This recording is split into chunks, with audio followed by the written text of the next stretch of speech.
Here. Commissioner Donaldson. Here. Commissioner Jeffrey. Here. Commissioner Martin. Here. Commissioner Sherman. Here.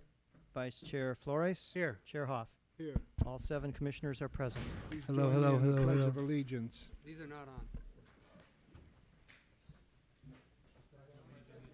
To the flag of the United States of America and to the republic for which it stands, one nation, under God, indivisible, with liberty and justice for all.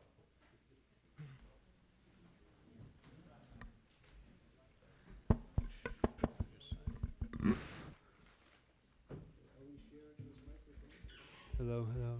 Now it's on. Now it's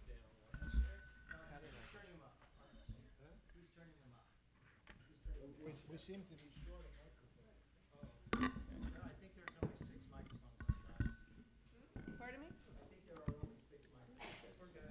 Somebody has to share. That's yours. That's yours, Art. We're friends. I get my own.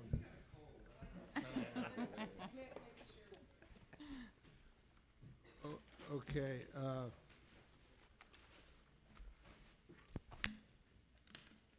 Are there any members of the audience that would like to address the commission on items not on the agenda? If they're on the agenda, you'll have your time when we deal with that specific item. If you are, please come forward, limit your comments to 3 minutes, state your name, and sign in when you're finished. This gentleman here had his, yes, go ahead.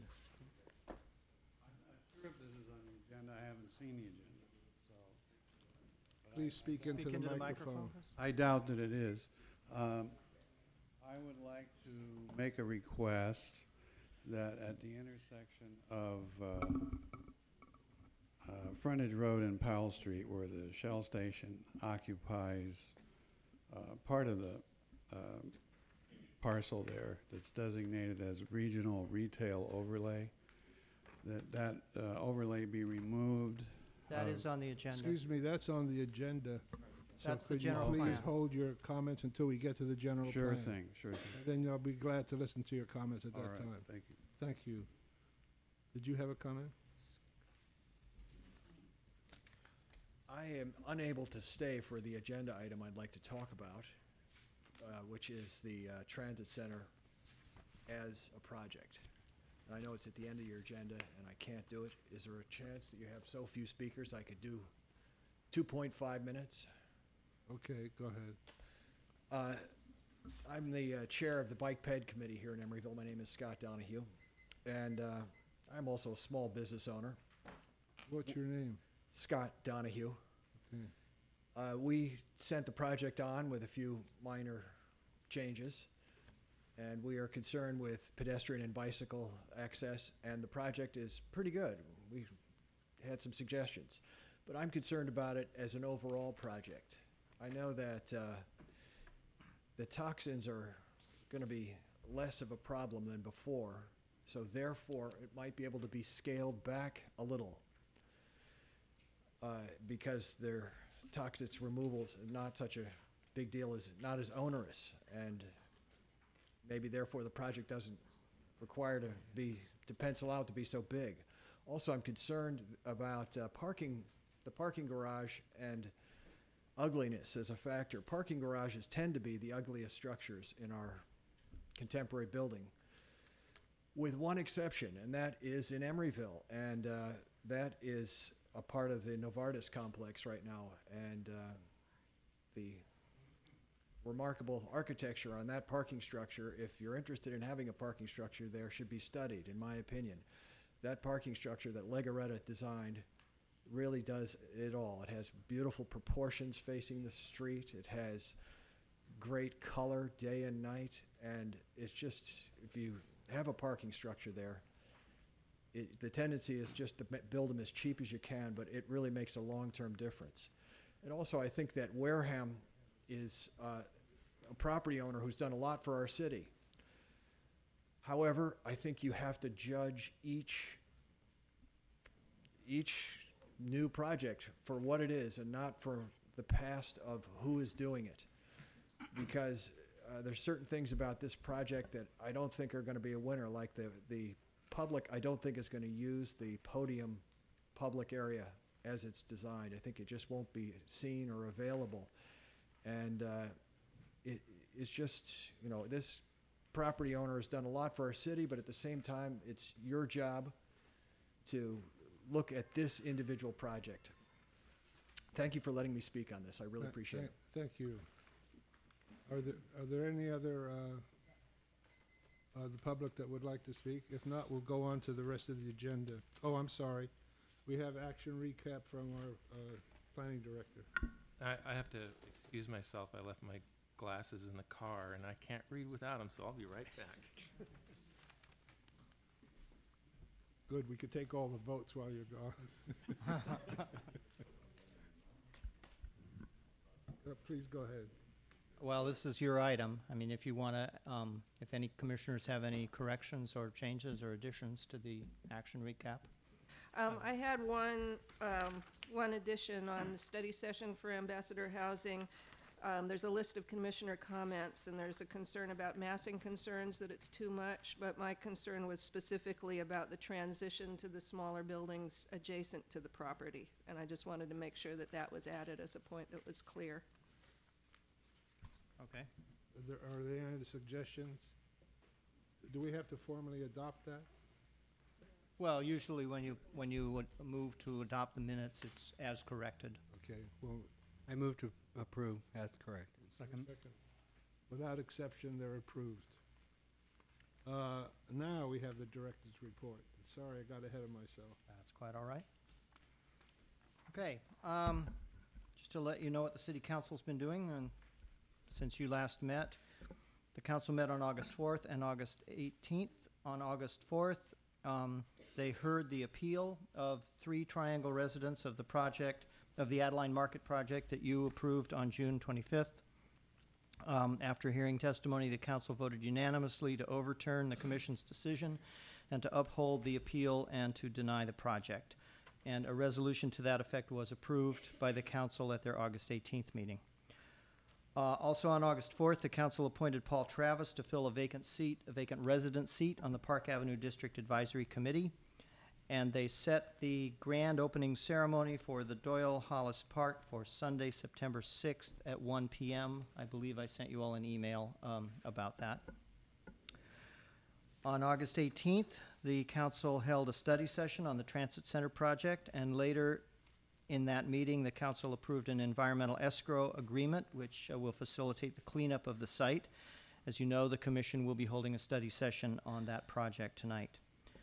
And also on August 18th, the council approved the first reading of an ordinance which would extend the term of the existing development agreement with Madison Marquette for the Bay Street project by 5 years to October of 2014.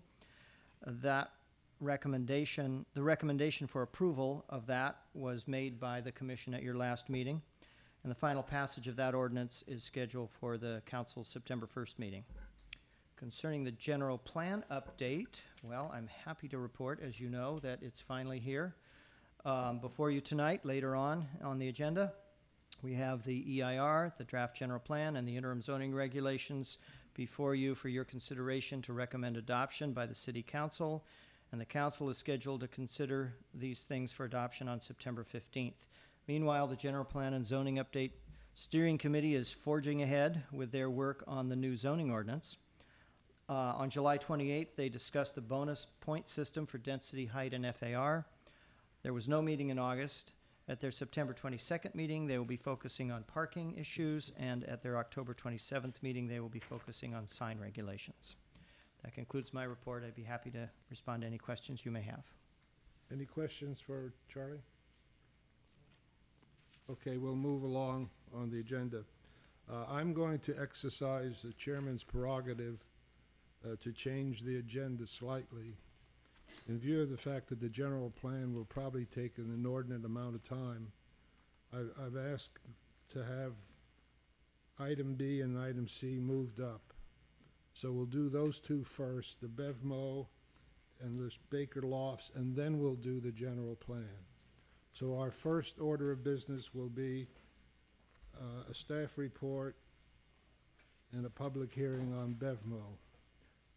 Let me just explain to those of you who are not familiar with the procedures how this works. First, we will have a staff report on the project. Then we will hear from the applicant. And then we will hold a public hearing, and anybody in the audience is invited to speak for or against the proposal. At that time, we will close the public hearing, and the commissioners will make their decision. If you choose to speak, please be reminded that we want to limit your time to 3 minutes so that everybody will have a chance to speak. Please go ahead, Arlie. And also, if I could remind speakers to please sign in. There's a sign-in board over to the right, so that we have your name. Thank And you. state your name when you come to the podium. Go ahead. Good evening, Chair. Good evening, Commissioners. This presentation is on a sign for Beverages and More, or BevMo, at the Powell Street Shopping Center. BevMo is located in the southeast corner of the shopping center. It was previously before you in August of 2008 to get a conditional use permit and design review. You approved the CUP as well as their exterior changes and 3 of the 4 proposed signs. The 3 approved signs are labeled existing here, and the proposed sign, as you can see, is on the south side of the building. These are the 3 signs that you approved at that time. There's one facing the freeway, one on the front of the building, and one kind of under the arcade. It's a blade sign. This is the currently proposed sign. It faces south at the east corner of the Powell Street Shopping Center. Here are the sign details. And the pertinent information here is that the sign was denied by the Planning Commission. The following text was added to the conditions of approval at that time. I'm going to go ahead and read it. The 4th proposed sign on the south side of the building is not approved by this permit and will only be considered in the future in conjunction with a master sign program for the Powell Street Powell Street Plaza Shopping Center. No master sign program has been submitted at this time, and therefore staff recommends the denial of this permit application. That concludes my presentation. Do any of the commissioners have questions? So I wanted to get clarification. If we were to approve this tonight, is there anything that would stop other business owners that have buildings and spaces that include the south side of Powell Street Plaza from putting up similar signs along the south side of their buildings? That was one of my concerns. Well, when they we would first all saw need it. sign permits. Right, Everyone would need a sign permit. right. Okay. Jim, I recall your comment that night was that the manager or owner of that development would come up with a sign program and bring the sign program in, and then we could just blanketly. Before we get into a discussion, why don't we hear from the applicant? Applicant is here.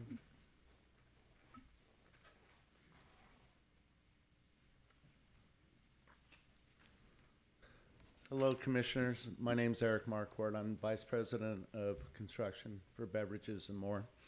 Our reason for requesting this is there was a previous sign for Ethan Allen in the same spot that we're requesting just to replace with our sign at the time. One of the problems with Powell Street Plaza, as you may or may not know, is several tenants have gone dark through bankruptcy and whatnot. And why our customers know BevMo and whatnot, they are unaware of us being in the shopping center. We get numerous text messages from customers and whatnot identifying that they didn't know we were in the plaza. What we're trying to do is to help improve the visibility of our business, to ideally increase the sales tax revenue. This building, the store itself, is not achieving the original plans that we had when we initially approved to go forward in the site. And also, there is, if I am not incorrect, no master sign program for this plaza at this time. So if you have any questions, I'm happy to answer them for you. you have any questions for the applicant? I just wanted to go back to the other slide or just get clarification. What you're proposing on the south side of the building is the same size as the one that's on the front of the building, but larger than the one that's on the freeway side, is that correct? Correct. And I wanted to ask, have you approached the property owner about doing a master Actually, the sign program? property owner has written a letter supporting our request for additional signage. Of the new stuff that was sent? The Yes. question is whether he's asking for Right. Yeah, my question was whether you actually approached them about the master sign program that was recommended by the planning commission. No, we did not. Which It could was- include which could include a monument sign, which would be much more visible from the freeway. Okay, Thank you so much. thank you. I guess we'll open the public hearing now. Is there anybody in the audience that wish to comment on this item, please come forward. Hi, my name is Chris Owens. I wasn't planning on doing this, but I would like to think that in this time of economic distress we're in, Bevmo being the great store that they are, and we all need to drink a lot these days, you should give them all the signs that they want, whatever they want them, okay? Thank you. Anybody else wish to comment? This gentleman over there. Please state your name. My name is Steve Peterson, and actually I filed the application with staff on this project, and I've got a couple of notes I'd like to pass on. I've You driven said you the site. filed an application with the staff for what? I filed this application for the Oh. sign company. Oh, okay. So, I mean, I'm not with the Bevmo people, but I've driven this site. I spent a lot of time in the parking lot. It's a challenging parking lot when it's busy. They are located in the farthest corner of the shopping center from the Powell Street Plaza entrance. There are numerous trees and palm trees that do obscure the building and the sign from a distance. The sign posed on the rear of the building does not front shell mount. It fronts there's a driveway and service entrance there. It also fronts, the intention of the sign is for the motoring public and the hotel. There are many guests, I'm sure, would love to know there's a Bevmo within walking distance of their room. Would they have a mini bar at the hotel? And again, it's my understanding that the previous tenant did have a sign there, and of course has been removed. This is an important and valuable sign. It's needed to assist in locating this business and other. It would draw more people to that. So that corner looks like it's nothing. It really needs a freestanding sign like what's out front, a monument sign. But that's not why we're here tonight. And just be aware that the holiday season was coming quickly upon us. I thank you for your consideration with this project. Thank you. Anybody else wish to speak on this item? There's a charming young lady right there. Hi, my name is Joy Turnipseed, and I'm with Ad Art Sign Company. We're the sign vendor for Bevmo. Just so you know, with respect to the staff report, we got our copy of it today and read it before this hearing tonight. We were unaware of the commissioner's request for a master sign program to be developed in conjunction with proposing this rear sign. We had just been told that it was denied, but that, the other three signs that we had requested were approved when they originally went in a year ago. One of the things that, as far as developing an entire master sign program for this one sign, as my associate just mentioned, there's a number of trees blocking your question to what other tenants seek signs on the rear of their wall. The majority of that wall is obstructed with trees and other, the visibility is, except for that corner, is virtually nil. Bevmo will have visibility since they are on that corner. So in essence, I don't see anybody else approaching the commission seeking another sign, because unless the commission's willing to cut down the trees, which I doubt, there would be no purpose for anybody else seeking a sign. Like I say, the only real visible section on that southern wall is where we're proposing the Bevmo sign. Thank you so much. Okay? Anybody else wish to speak? Okay, we'll close the public hearing. Normally, the chairman speaks last, but I'm going to take my prerogative to speak first. I drove down Shell Mound, and on the other side of the street, there are almost 20 signs on the Bay Street property. Between banner signs, storefront signs, there's such a large proliferation of signs on that street already that it's hard for me to see how this one more sign can do any harm to the character of that street. In fact, I think it might be helpful in terms of doing something to what seems to be on the west side of the street. It's almost like a group of industrial buildings. So I think that, in my opinion, this sign would be helpful, but I'd like to hear from the other commissioners. Well, I think the point was we were trying, at least I was interested in avoiding what we're faced with along the freeway frontage of this development, where you've got 30 or 40 hodgepodge signs, and we don't have that on the south side of this complex yet. And I disagree with the previous commenter that that south wall isn't going to be visible or isn't visible now. It is visible. That's why they want to put sign up there. The idea of having a master program could well address this in a collective way so we don't end up with the mess that we see. If we approve this one, what basis do we have consistently to say we can't put one at the back of Men's Warehouse and every one of those other businesses that are struggling? I just don't, it's not an organized way of addressing this issue. And if this applicant is so interested in getting additional signage in there, he's got some motivation to work with the property owner to do the master sign program and get a monument sign.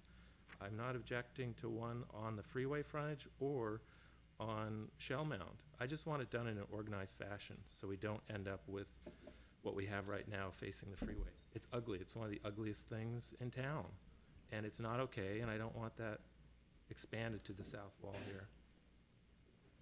Well, the freeway signs are in place, and they are fairly consistent along the freeway of the same size and elevation, and there was a sign in this place before, so I see no reason why it shouldn't go in again.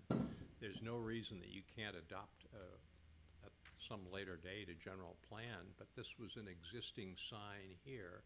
We've heard that it's important to keep this business in business, and we're anxious to keep all the businesses we can in Emeryville. I totally agree with Jim. I like the idea of putting a sign here. I think it's a great idea. I think it needs a sign here.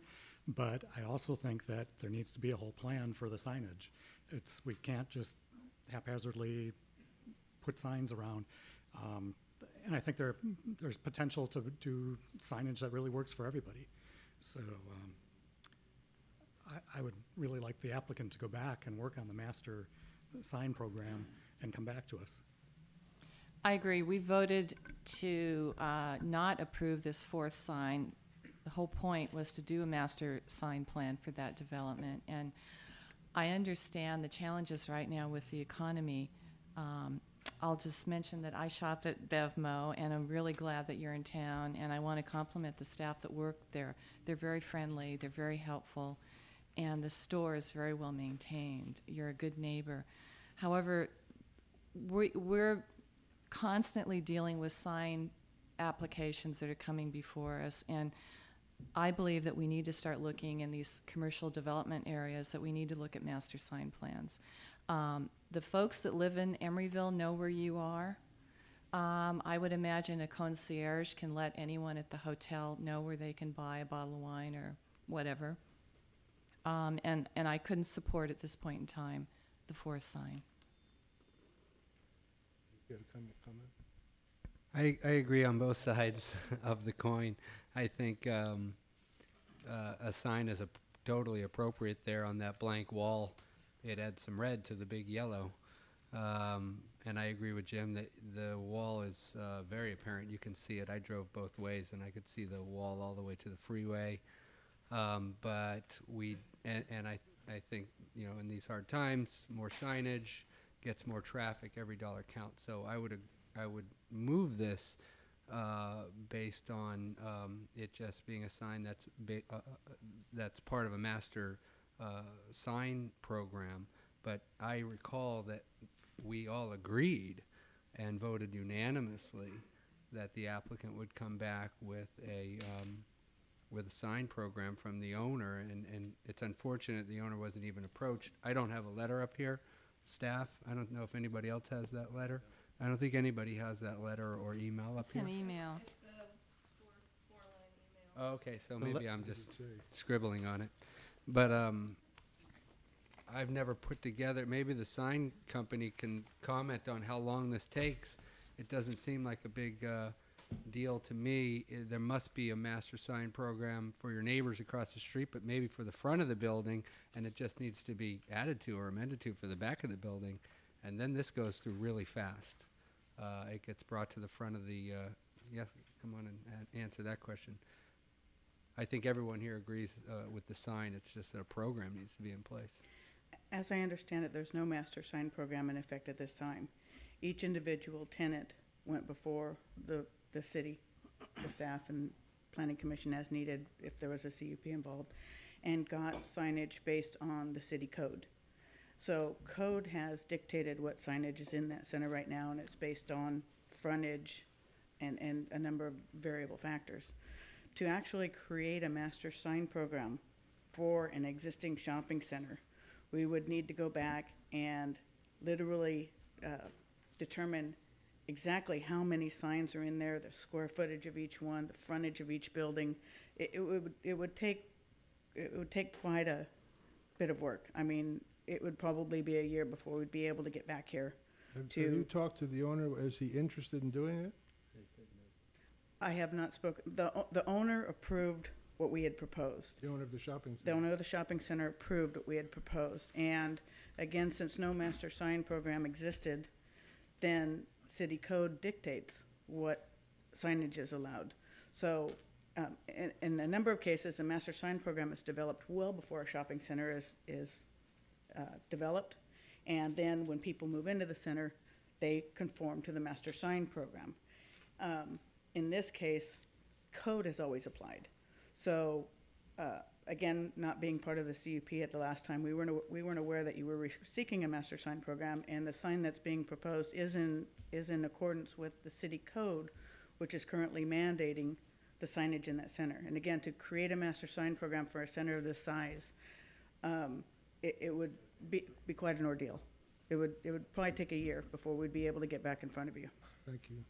So I My have a last question. comment is that you should have left the Ethan Allen sign up and then come in here for a replacement sign. It might have gone through a lot easier, and it's funny, but I think it's true. So is it true, staff, that there's no master sign program, and if so, how did the monument signs get up on Powell and Christie? The Powell Street Shopping Center is one of the oldest shopping centers in town. It was approved and built back in the mid-'80s, before the existing zoning ordinance was in effect. And as far as I know, there's no use permit for it or anything. We haven't been able to find a record of one. And we have thoroughly searched our files looking for some kind of a master sign program and not been able to find one. There are master sign programs in effect for the East Bay Bridge Shopping Center, for Bay Street, for the Promenade, for the Andante project up on San Pablo Avenue. Some of you were on the commission when some of those master sign programs were approved. In pretty much all of those cases, the master sign programs were approved before those buildings were tenanted.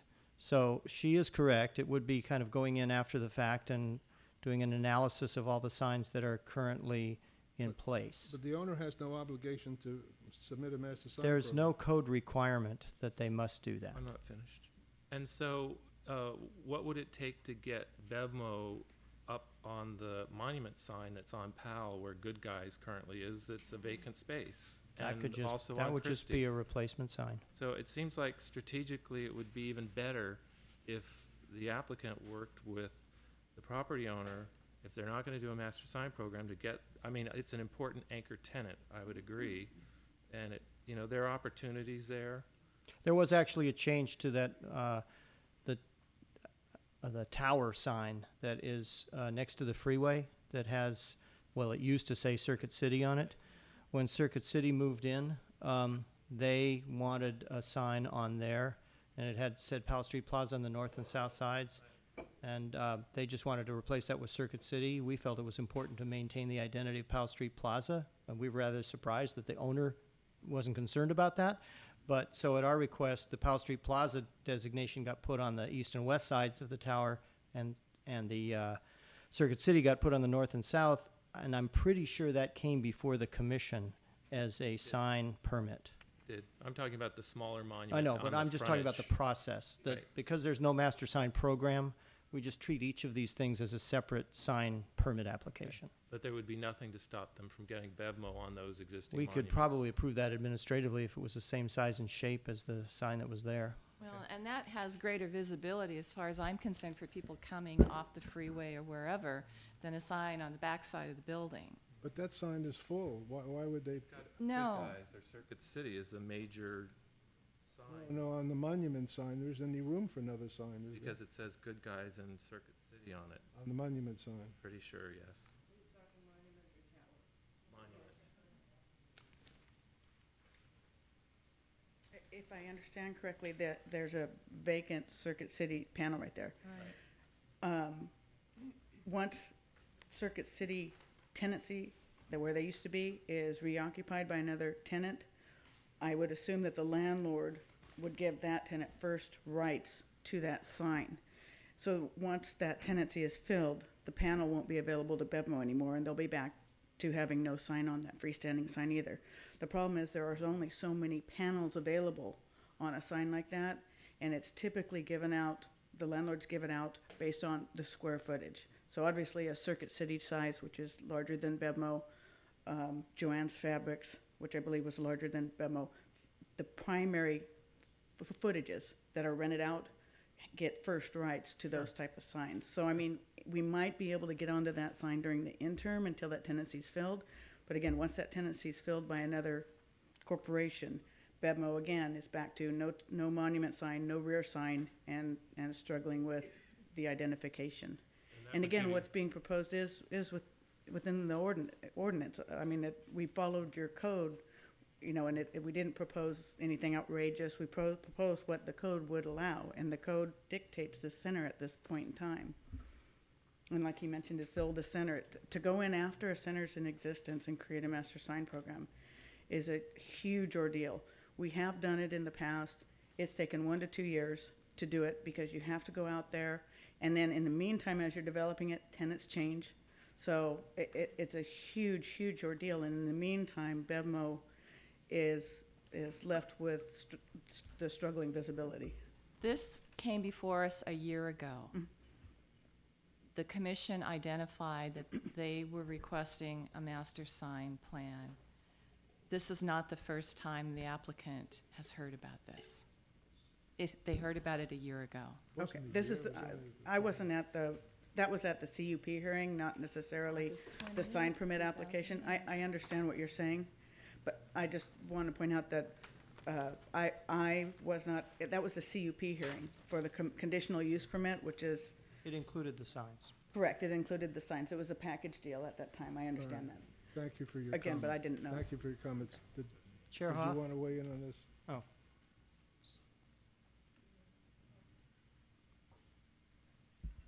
Yeah, I mean, I think that is an incredibly ugly wall the way it is now, but we had I think it will be a problem to have a plethora of signs up there that looks like the other sides of it, and I think that there needs to be some kind of organization and order to it, and I think there should be an improvement all along that wall so that it looks like a retail place all along rather than looking like the back of a warehouse. But I do have a problem with the applicant asking for approval of exactly the same thing, not having taken any steps towards the conditions of approval that we put on them last time. So I'll make a motion that we deny the request. I'd like to make a comment. In my mind, that BevMo sign, just looking at the sign itself, is not inconsistent with the amount of signage on that street. I think it actually adds something to the street rather than detracts it. I think it's really bad for us to hold this applicant hostage for something that we want the owner of the property to do. We should have done that when he came in with his application. But because we have no means of enforcing a regulation for a sign control, we're going to hold all these individual store owners hostage and make them do it. Why would the owner do it? The owner has no reason to do that. So I feel strongly that we should definitely approve this sign. Counter motion? Jim has made the motion. I'll I second. You're moving the motion to deny. Well, there are 2 seconds. I have one other question. Charlie, what triggered this being in front of the council rather than administratively approved? Was it the sign of the commission, I'm sorry, was it the size of the sign? If it had been a This smaller sign? particular sign? Yeah, If it had been a smaller sign, would it have been administratively approved? Actually, this sign is small enough to be administratively approved, but we felt that I have the discretion under the zoning ordinance to refer any administrative approval to the commission for approval, and since you previously denied this sign and adopted a condition of approval that said it would only be approved in the future in conjunction with the master sign program, and they didn't give us one, I kind of felt obligated to refer to the commission. It's less than 50 square feet, which is the threshold for staff level approval. You could have approved the sign administratively. Well, I could have, but I sort of value my job. I would like to make a substitute motion that we approve the sign. I'll second that. Would you call the roll on the substitute motion? Okay. On the motion to approve this sign, Commissioner Cardoza, Aye. Commissioner Donaldson, No. Commissioner Jeffrey, No. Commissioner Martin, No. Commissioner Sherman, No. Vice Chair Flores,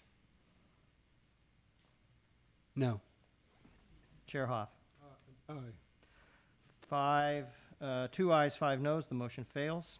So we're back to the original motion unless there's another substitute motion. Can we have a roll call on the original motion, please? Okay, and just, so this would be on the staff recommendation, which is to adopt the resolution that is before you denying the sign. And just to make it clear, an aye vote is to deny the sign. A no vote is not to deny the sign. So yes is no and no is yes. Okay? Got that? See. All right. Commissioner Cardoza. No, I think. I think that's right. Commissioner Donaldson. Aye. Commissioner Jeffrey. Yes. Commissioner Martin. Aye. Commissioner Sherman. Aye. Vice Chair Flores. Yes. Chair Hoff. No. 5 ayes, 2 noes. The motion is approved. The application is denied. This decision may be appealed to the City Council within 15 days. Thank you for your patience in coming to visit with us. So now we'll move on to our next item, is the 65th Street Lofts, known as the Baker Metal Building. And we'll have a staff report, please. And I live within 500 feet, so I have to recuse myself, but I'm going to sit in the audience.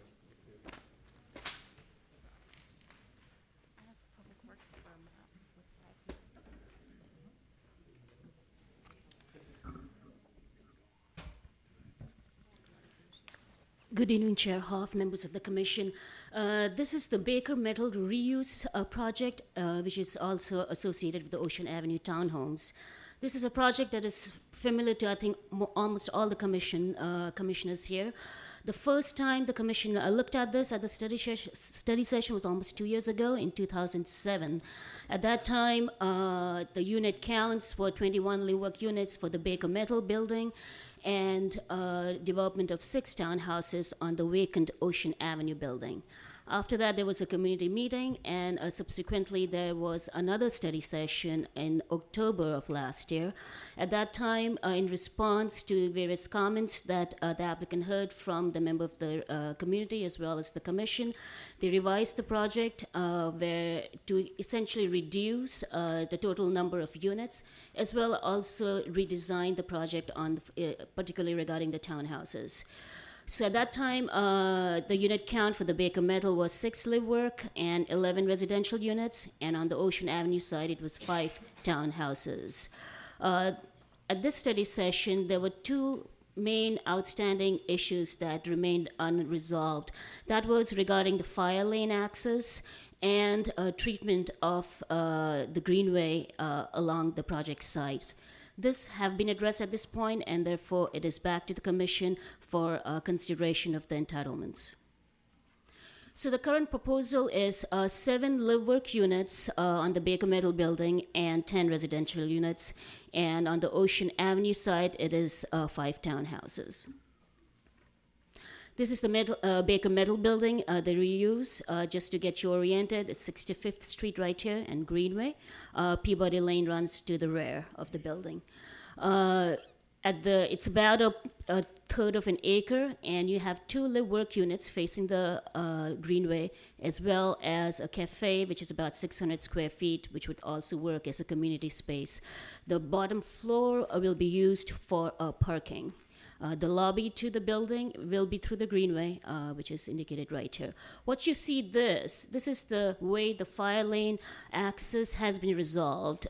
This is to the satisfaction of the fire department, and essentially it's a hammerhead that will be using the Baker Metal building and then going out. This is the second floor plan of the Baker Metal. At this level, there are 5 live work units, 2 residential units, and on the east side, you have small storage units.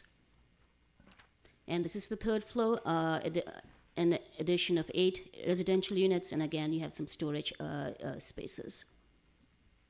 This is sort of the elevations that are proposed. You have essentially glass and aluminum windows. You have corrugated metal, and at the bottom, you have concrete. This is the Greenway. This is the elevation as seen from the Greenway, and this would be what would be seen from Peabody Lane. And this is the perspective. In terms of conformity to zoning standards, the uses are permitted in the IL zone with the conditional use permit. In terms of density, 45 units are permitted by right, which can be increased to 60 units with a conditional use permit. They're proposing 29 units, and therefore the project complies regarding the density. In terms of floor area ratio, what is allowed is 0.7, what is proposed is 0.69, so it falls right under what is allowed. In terms of height, the allowed height in this area is 30 feet. However, the proposed, or really the existing height is 43 feet 10 inches, and this is not changing, and it's considered as a legal non-conforming. Again, the required setback is 10 feet, and because this building exists, it maintains no setback at all, but is considered legal non-conforming, and that is not being changed. In terms of parking, the way we are calculating parking is in front of you, and the required is 25 spaces, which includes the visitor parking spaces, and what they're proposing is a couple more than the required. This falls under the North Hollis plan, and there is a setback requirement regarding 15 feet average from the Greenway. There are small portions. This is the existing building, and what you see in red is what exists. And as you can see, it's sort of some of it spills over the property line, and it's right along the property line. The green areas are going to be demolished and replaced with this additional new floor area, so to speak. So technically, the new floor area needs to maintain the 15 feet setback from the Greenway. However, given our desire to see the reuse of the Baker Metal building and the fact that they're not increasing the total floor area from what already exists, I think a certain amount of flexibility to the guideline may be needed here. Moving on to the Ocean Avenue side, this is a vacant parcel. It's about 8,500 square foot. What they're proposing is 5 units. It faces Ocean Avenue here and Peabody Lane here. So essentially the vehicular entry for units 1 to 4 will be from Ocean Avenue through the driveway here. This is a garage for the first unit facing Ocean Avenue, which is a 1-car garage. And the other, these are 2-car garages which will access through Ocean Avenue. And this is again a 1-car garage which will be using this driveway. The unit 5 here is a 2-car garage and will be using Peabody Lane for entry and exit. In terms of pedestrian entries for the units, Unit 1 and 2 will be accessing through Ocean Avenue. There are gates here. And whereas 3, 4, and 5 will be using Peabody lanes. This is the second floor plan. The unit size varies from a little over 1,200 to a little over 1,400. It is 2 stories. In terms of height, the way the building is designed, it is lower facing the Ocean Avenue, which is at about 19 feet, and it increases as it goes to the north and reaches just below 30 feet.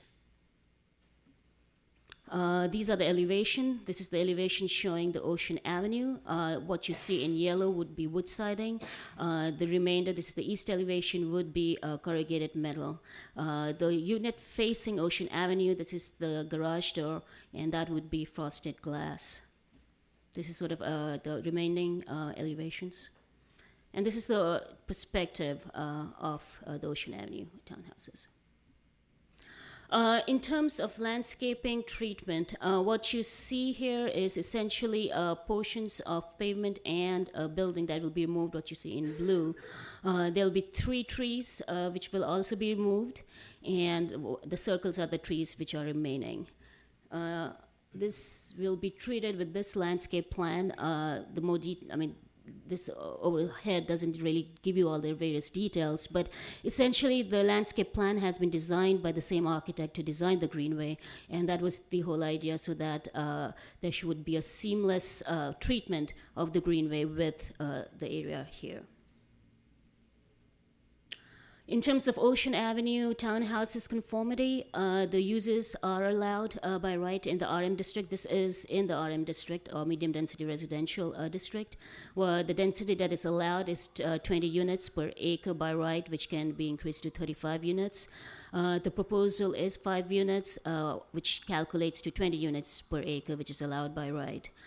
Floor area, this is within the 0.5 floor area, which can be increased to 0.75 with the conditional use permit. What they are proposing is just little under 0.74. In terms of the floor areas along Ocean Avenue, there's a range. There's a minimum of about 0.14 to a high of about 0.72, and it averages out to a little over 0.3. In terms of height allowed, it's 30 feet. The proposal varies from 19 feet facing the Ocean Avenue and increases to just under 30 feet. The proposal complies with the parking requirements as well as with the setback requirements as shown on the slide in front of you. So with that, the staff is recommending approval for the use permit. The use permit is needed for use, which is live work, multifamily residential, and the cafe retail space.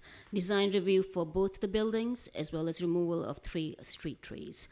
I do have a material and boats for the project, which I'll just bring it in front of you. What she said? Oh.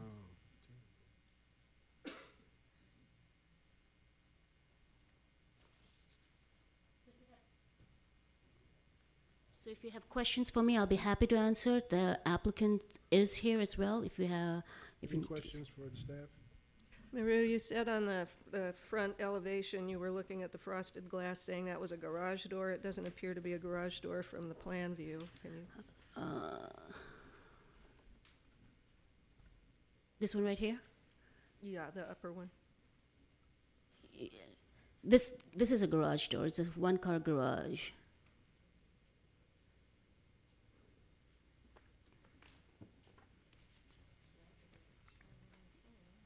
And here's the plan view. That must be the back of the garage, because I think the door faces north. Right.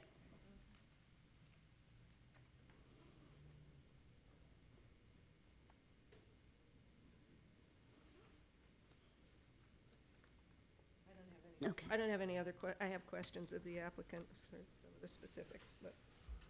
Does that finish the staff report? Maru, what was the FAR? I think you did some analysis on the FAR for the total project, townhouses, and the reuse of the Baker Metal building. Did you? We did not lump those two together. First of all, they're in different zoning districts and they're Sure. separate buildings. Sure. I do have one other question. You looked, I mean, obviously, there's not a 15-foot setback average. Do you know what the average is? Because it does pull back at a certain point. It's marginal. I mean, let me, sorry.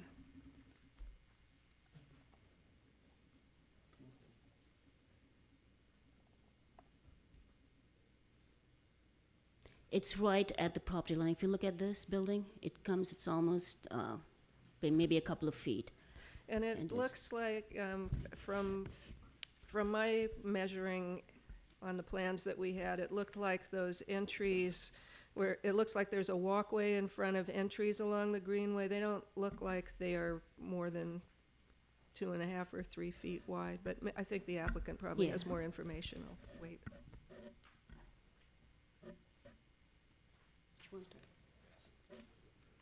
So if we'll hear from the applicant now.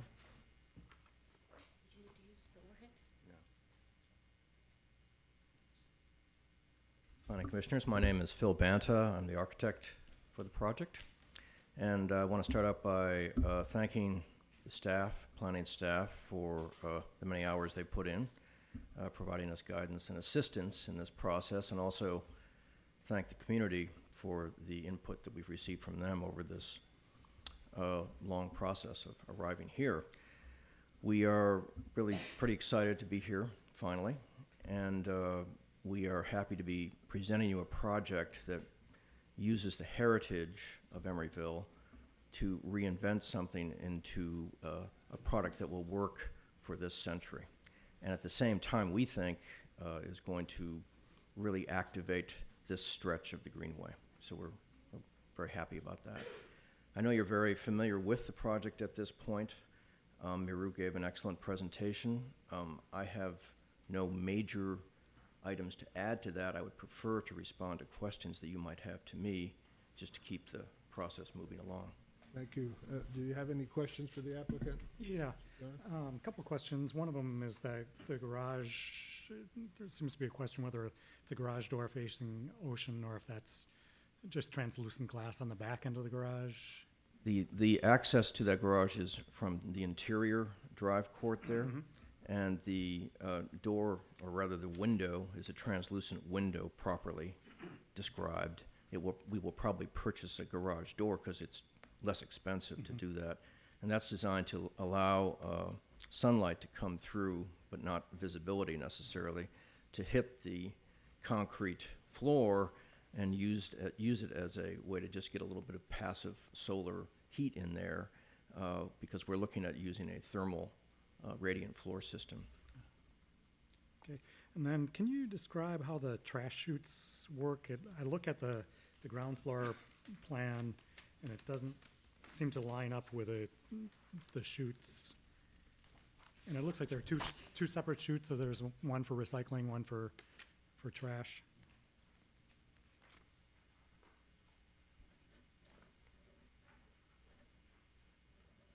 We're talking about the metals building, obviously, correct? Yeah, correct.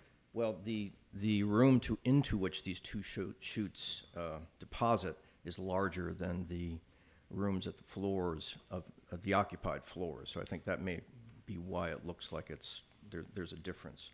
But they should align otherwise. And yes, there would be a recycling chute and a regular garbage chute. There would be two carriages down below, or two bins down below on wheels that would receive the garbage from above.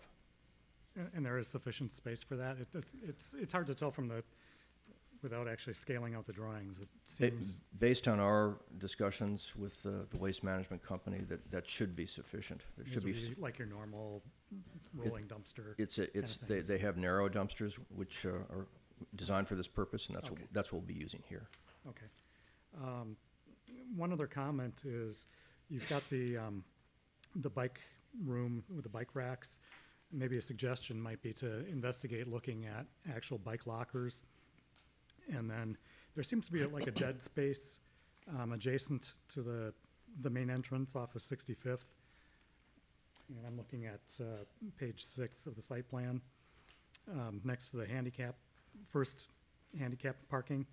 And what we've done at Pacific Park Plaza is have bike lockers, and we put them kind of any place that we could actually fit them.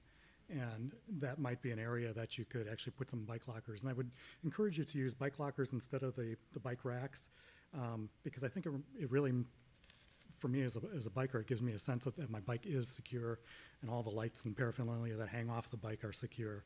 So, and I don't really think that the bike lockers take up a whole lot more space than what you've got allocated there. So if you could maybe cut out a couple of those hanging racks and incorporate some bike lockers in another space, it might work out.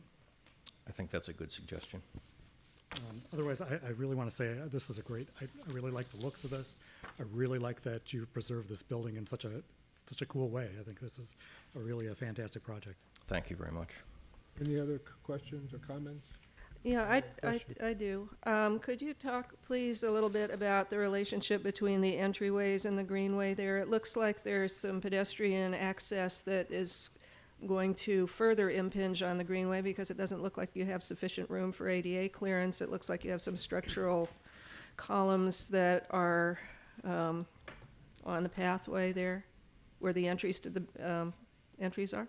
Yes, we have the live-work unit to the north and the live-work unit to the south. Mm-hmm.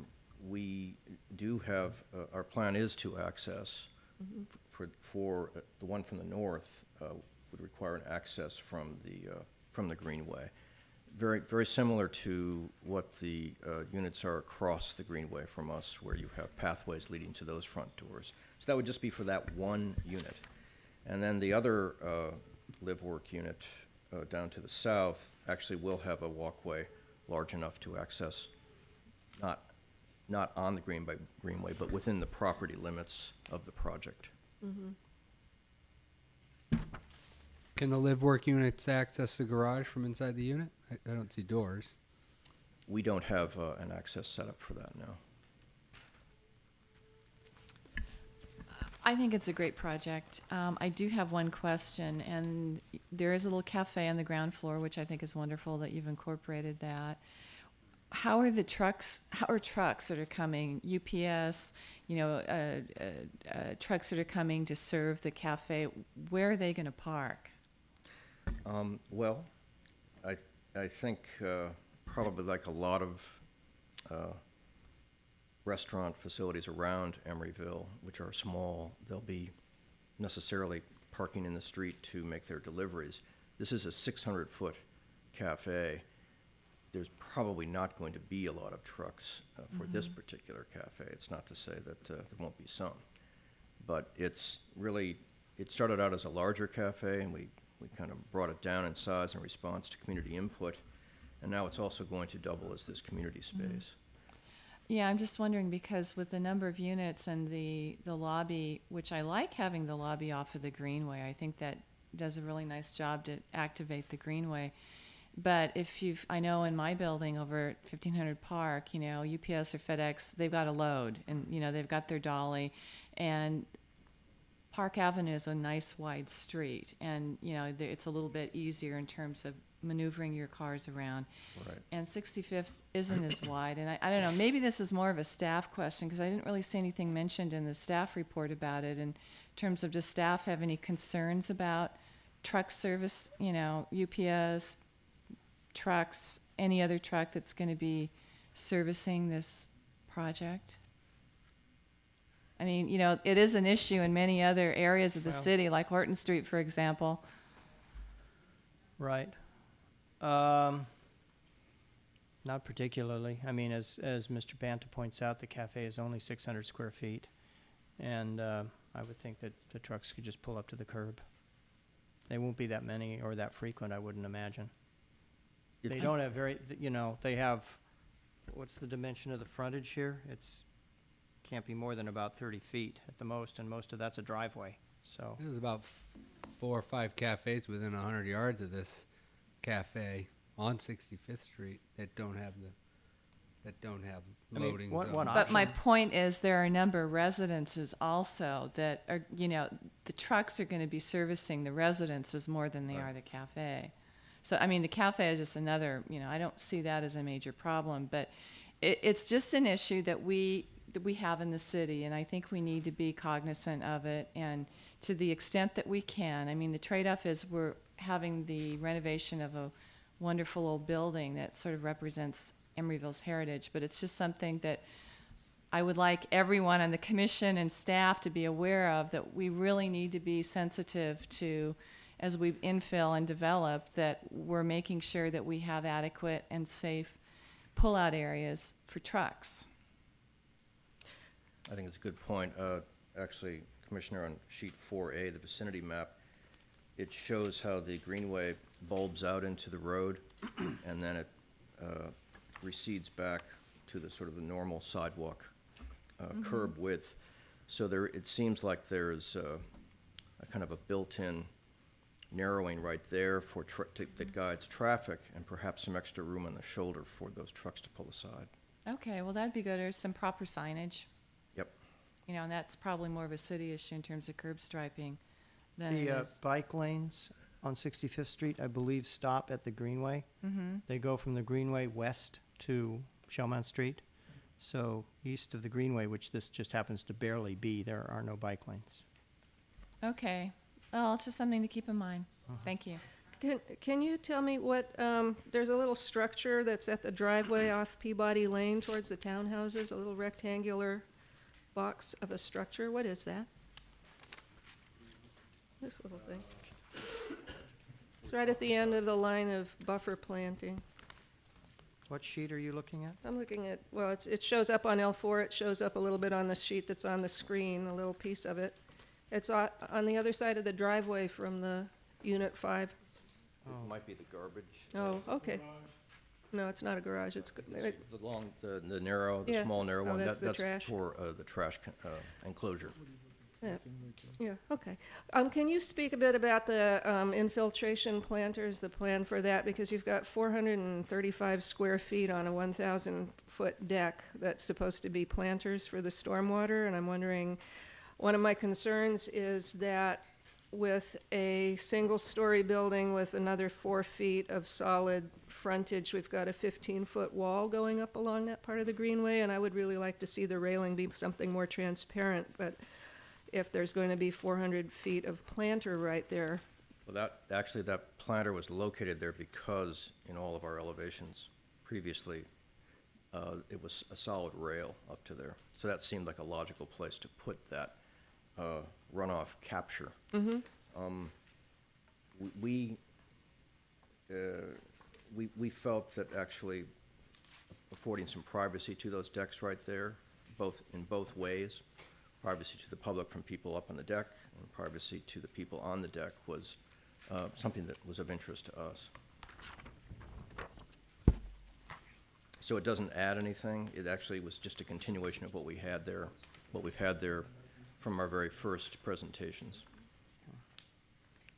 Is this sheet 8 you're talking about? Sheet 20, if you have this in your package, shows an elevation, or rather a perspective of that area that you were talking about. I think it steps down because the building is so high already, the existing building. This is kind of a step down, so I think it works well with the existing height.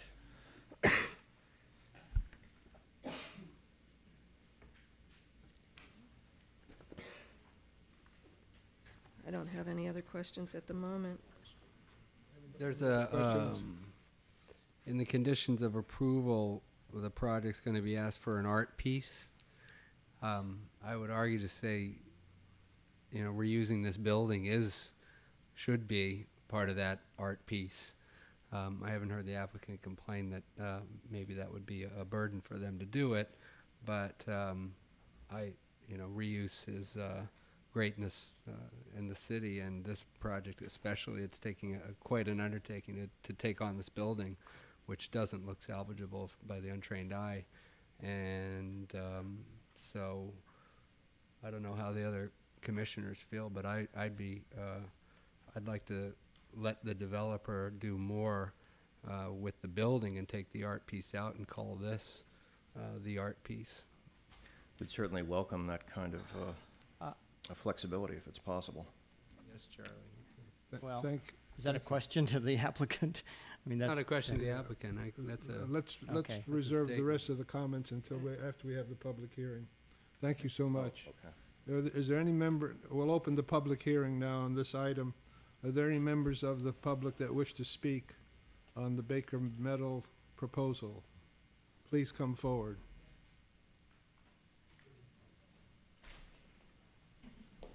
Please state your name. My name's Marie Bikert. I live at 6450 Doyle, which is the Doyle Street Lofts, the terracotta buildings abutting the ocean townhouses. And I'm just intrigued by the fact that there is no EIR requirement on this project. I spent 2 years during the Pulte construction with a layer of dust and my windows closed all the time. And I know there was serious remediation done just a block or two away from us at the UC Berkeley warehouse. And I'm concerned mostly for my neighbor who has serious asthma. And I'm just trying to get some explanation as to why there's no EIR required here. Anyone else wish to speak? Ma'am, would you please sign in?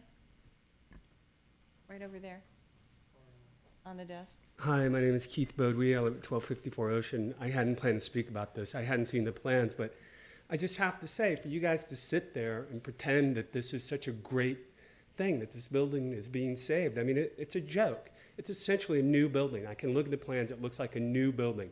It vaguely mimics the existing form, but it's not preserving the integrity or the character of that building, that neighborhood. So I just want to say, as someone who lives there, I think it's a joke that everyone's saying, it's so great, like you're saving the building or you're being true to the building. I mean, look at the plans. It's a new building. So, I mean, we should just call it what it is. You know, making the roof line mimic what's already there. It's a small concession. So, I mean, other than that, I don't have anything to say. But, you know. Thank you for your comments. Anybody else? If not, I'm sorry, please.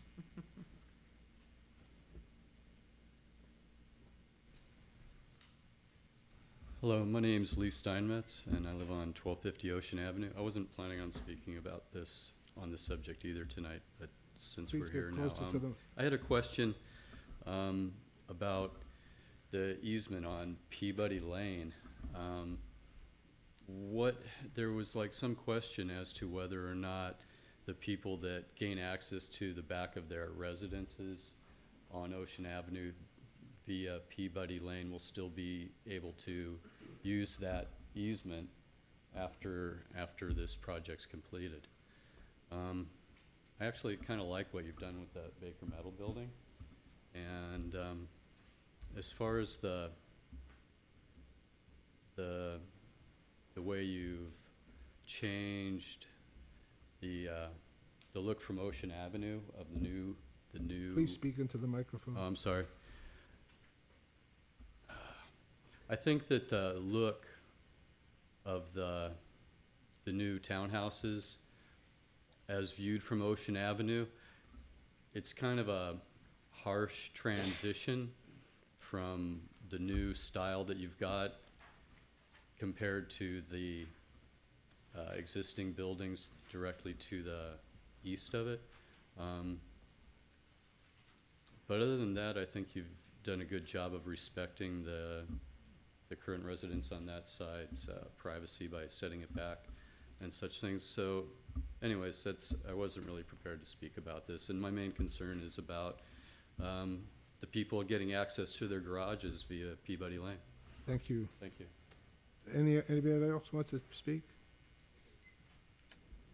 You look familiar.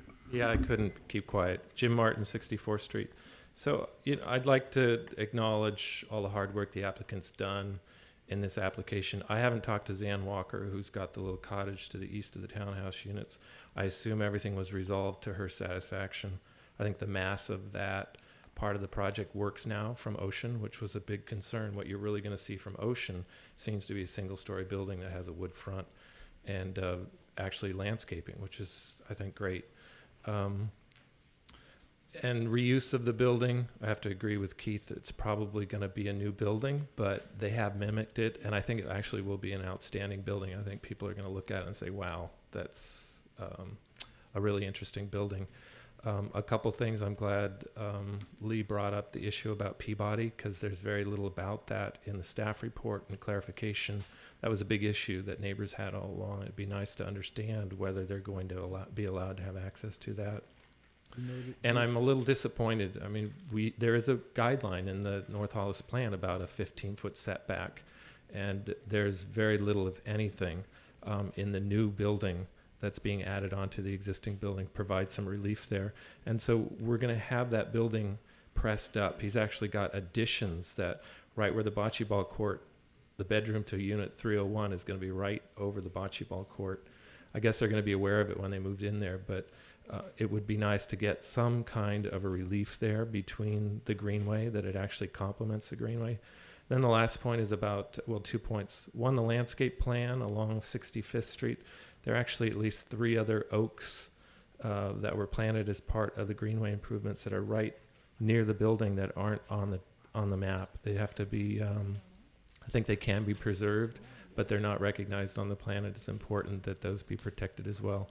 And then finally, the addition in the southwest corner where he's got the live-work unit, there's very little, it appears to have very little window space there. And if we're going to have a 15-foot wall on the greenway, I'd like to see at least some more window space.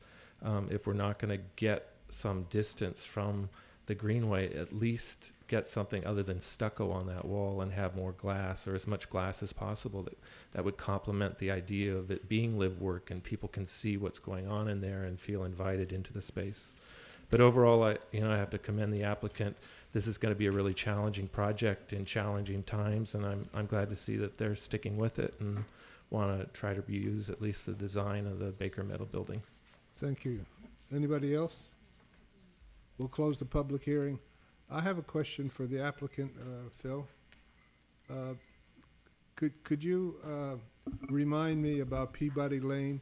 There will be public access maintained on Peabody Lane. I understand is now a private street.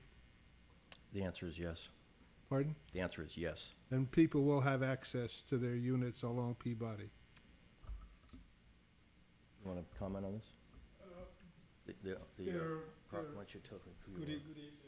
Speak in the microphone, please. Good evening. My name is Sashad Lasim Shamzad. There are 6 parcels on Peabody Lane, for which 34 of them have a garage that used to be a garage, but people live there. There's one legal entrance to an open parking area inside their place. Currently, we are negotiating and talking to 4 of these people, giving them an easement to egress and ingress. To their unit. We are, and beside is really a public, is a fireway. You can park there, so you can get into it or out of it. So if you don't have a garage, you have no reason to drive in there, but you can walk in there and walk out of it. So. But the simple answer to my question is people will be able to drive to their garage on Peabody Lane. If you have a garage, of course. Yeah, then you have to get an easement to do it. And we're open to all the proposals. Thank you. Yep. Any other comments or suggestions? Can I have a motion to approve this project by somebody? I will move to approve. I think it's the best project I've seen this year. I just have a comment about the reuse. Maybe we should have a second first. No, we don't need a second. Go ahead. I just want to comment about the reuse. I live in the bakery lofts at 46 and Adeline. There's quite a new development that happened when we reused, when that building was done some years ago. And it's the only national landmark here in the city. And I don't see how the changes that were made to it really disrupted the integrity of the history of the building. I look at this and there's a lot of new add-ons, a lot of new materials, a lot of glass, but we want transparency and eyes on the greenway. So I've got to really applaud this this applicant and this project, which went through a great process. 2 study sessions, multiple community meetings, and it reduced density based on community input. It's a beautiful project, and I got to echo the community member Martin's comment that in these times, taking on a project like this is commendable and a great project. So I would still like to add to that motion that restoring this building could be the art piece and would help to put hopefully some more money into the building and reuse of salvaging pieces from it. I've walked around it a lot lately, and there is a lot of salvage that can be done, but taking away the art piece and putting it back into the building. So I would add to that motion that Buzz made, if I might, to put the art piece, to take the art piece out, or maybe it's a substitute motion. I approve this project, but in the art piece, in the conditions of approval. What's the art piece? That the developer has to, let's see, where is it? No, I understand about the art fee, but you're The saying... art fee. Oh, you're saying the building would be the art. Is the art. So basically, you want to waive the art fee. I want to waive the art fee, and I think this is the art. You would agree? Yeah. You want to waive the art fee because the building itself is an art. I think the building itself is providing to the art fee. Well, Can we do that? with all due respect, only the city council has the authority to waive fees, and the Art in Public Places ordinance has some fairly specific provisions about what constitutes public art, and personally, I'm not real familiar with it. It's generally, this condition is put in there as just a reminder that they're required to comply with this program. They would be required to comply with this program, whether it was listed in the conditions of approval or not. And that program is administered by the public art coordinator in the Economic Development and Housing Department in consultation with the city's Public Arts Committee. You don't have to go on anymore, Charlie. Let me just say, I believe there's something in the ordinance that says that if it's something that is required, then it doesn't count as art. Well, just, I guess my comment might be, I looked up the building on the historical roll. There is a lot of information out there on the building and the use. Putting that into the art piece in the lobby, I would urge the applicant to do that. Pictures, renderings of what the neighborhood used to look like, how the building was used. I think that would be up to the art committee, Frank, to make that decision. Yeah, but Patty, I'm just making a suggestion. Certainly make that suggestion. Okay, but you're going to withdraw that as an amendment. I'm going to second Buzz's motion. Thank you. So we have a motion and a second. Please call the roll. Oh, are there any other comments? Okay. Please call the roll. I'm not hearing any amendments to the conditions, so... No amendments. All right, on the motion, Commissioner Cardoza. Aye. Commissioner Donaldson. Aye. Commissioner Jeffrey. Aye. Commissioner Martin is recused. Commissioner Sherman. Aye. Vice Chair Flores. Yes. And Chair Hoff. Aye. 6 ayes, the application is approved. This decision may be appealed to the City Council within 15 days. Charlie, on the previous item, the decision we made on the sign is not appealable to the city council? Yes, it is. It is? It is. I announced that.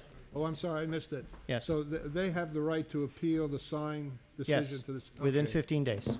I must have been asleep. Okay, we're going to take a 5-minute break, and then we'll get into the heart of the matter.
sorry to interrupt your social hour, but we want to reconvene the meeting. Michael had those, and I was like, Hello, Deborah. Hello. Let me know when you're ready. The next item on, are we all back and present? All back, present and accounted for. On the next item on the agenda is the Emeryville General Plan. And we will have a presentation by the staff. Deborah, please proceed. Thank you. Good evening, Chair Hoff and Commissioners. Deborah Diamond with Planning Staff. And I just have to say I'm very pleased to be here tonight to present this large body of work. I understood it took 2 envelopes to get the packet to you. So we have 3 action items that we're asking of you tonight, acting on the general plan, certification of the EIR, and an action on interim zoning regulations. And these have to be done in a certain order. So we've devised a framework for the proceedings tonight, starting with a presentation by staff and our consultants. And then we'd like you to open the public hearing on the general plan, and then close the public hearing, have a discussion on the general plan. And you may recall that the comment period for the draft EIR was from May 15th to June 30th, and the Planning Commission did have a public hearing on the draft EIR on June 25th. Then we would like you to act on a resolution to certify the EIR. That has to be done before you can act on the resolution on the general plan.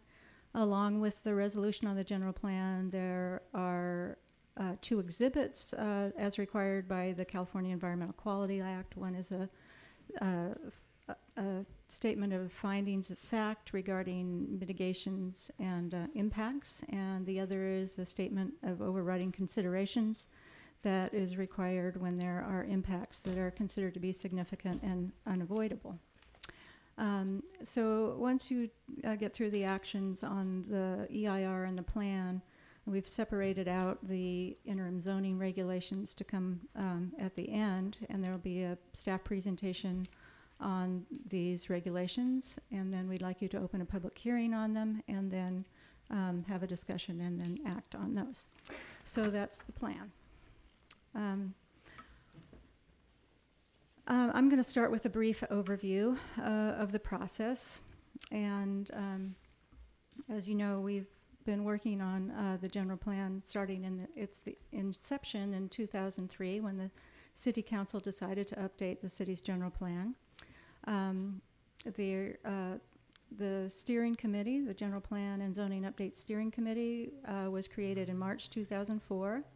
And the steering committee has 16 members that are broadly representing the community, and I'd like to just take a minute to acknowledge the steering committee members. There are those of you who are on the Planning Commission, and then we have several in the audience tonight, and I would like to publicly thank you for all your hard work, although you're not done yet because we still have the zoning regulations to do, but it's been a great experience working with you, and I want to thank you for your hard work. There was a high level of consensus throughout the years of the steering committee deliberating on the long-range plan for the city, and I think that says a lot for the committee itself.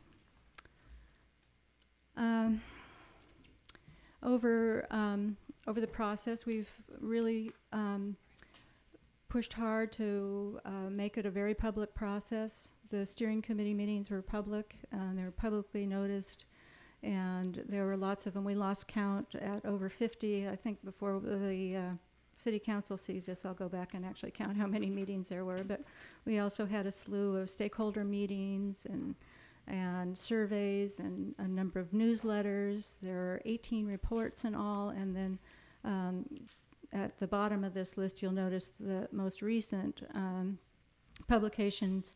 The public hearing draft of the general plan, which is produced this month, and is the document that you will be acting on, and then the draft and the final EIR. We had community workshops. I believe there were 7 of them total at key stages in the process, and there were 3 joint City Council and Planning Commission meetings on the plan. Just in the more recent past, there was a publication of a draft general plan for public review in January 2009, and it was broadly distributed. We had a workshop, an open house, and a planning commission and city council study session on that draft plan, and in the months since then, we've received comments and made some changes to the plan resulting from comments, and also some of the changes were resulting from the environmental review that was taking place during the spring months. And in May, we published a draft environmental impact report. And so in August, here we have a modified public hearing draft of the plan that includes changes to the draft that came out in January. And when we present the plan to you, we'll be highlighting what those major changes were. And then we've also developed the final environmental impact report, which includes the comments that were received on the draft plan and the response to comments, and also an appendix that spells out the changes that were made to the plan as a result of the environmental review.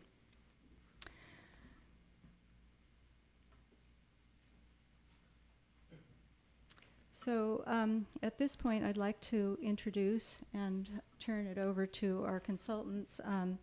Rajiv Bhatia of Diet and Bhatia will be presenting the plan to you, and Jeannie Eisberg of Diet and Bhatia will give a presentation on the EIR, and then I'll be back. Thanks, Deborah. So we have a short presentation for you. As Deborah said, for the general plan piece, very sort of a quick overview of the different chapters, focusing a little bit more on the changes that have happened in the plan since the time you last saw it. You had a fairly detailed and extensive presentation by actually Deborah earlier this year on the plan itself, so I'm not going to belabor every element with you here. And on the EIR, we'll sort of briefly touch on the purpose, the topics covered, and focus really on the significant impacts that are outlined in the EIR itself. So first, I'll move right along with the general plan. The general plan has 8 chapters. The first chapter is the introduction. This outlines the guiding principles, which really were emerged from the community dialogue and the visioning process we had very, very early in the process. These include items such as creating a connected place, having diverse and livable neighborhoods, enhancing the open space network, having a diversity of transportation modes and choices. And I'm not going to get into all the principles here at this meeting, but if you were to sort of step back and look at the guiding principles that are drafted, 4 years or so ago now, I think you can really trace them through the goals, policies, and actions in the individual elements. And I think that says a lot about the inclusive participation process we've had in the plan. And I think the plan really holds together and carries out these ideas really well. And I think the plan doesn't just lay out dreams or a sort of a hollow vision for the city for the future. I think the plan is organized, has a sort of a structural framework, and all of these goals, policies, and actions are marshaled or directed toward attaining this vision and aspiration we have for Emeryville of the future. And I think we need to keep that big picture in mind as we sort of roll along and look at the various elements. Sorry, I'll also sort of step back just for a second here. This chapter also explains the overall structure, the development structure in the city, and how the general plan fits in with that. It explains what the overall build-out in the city would be.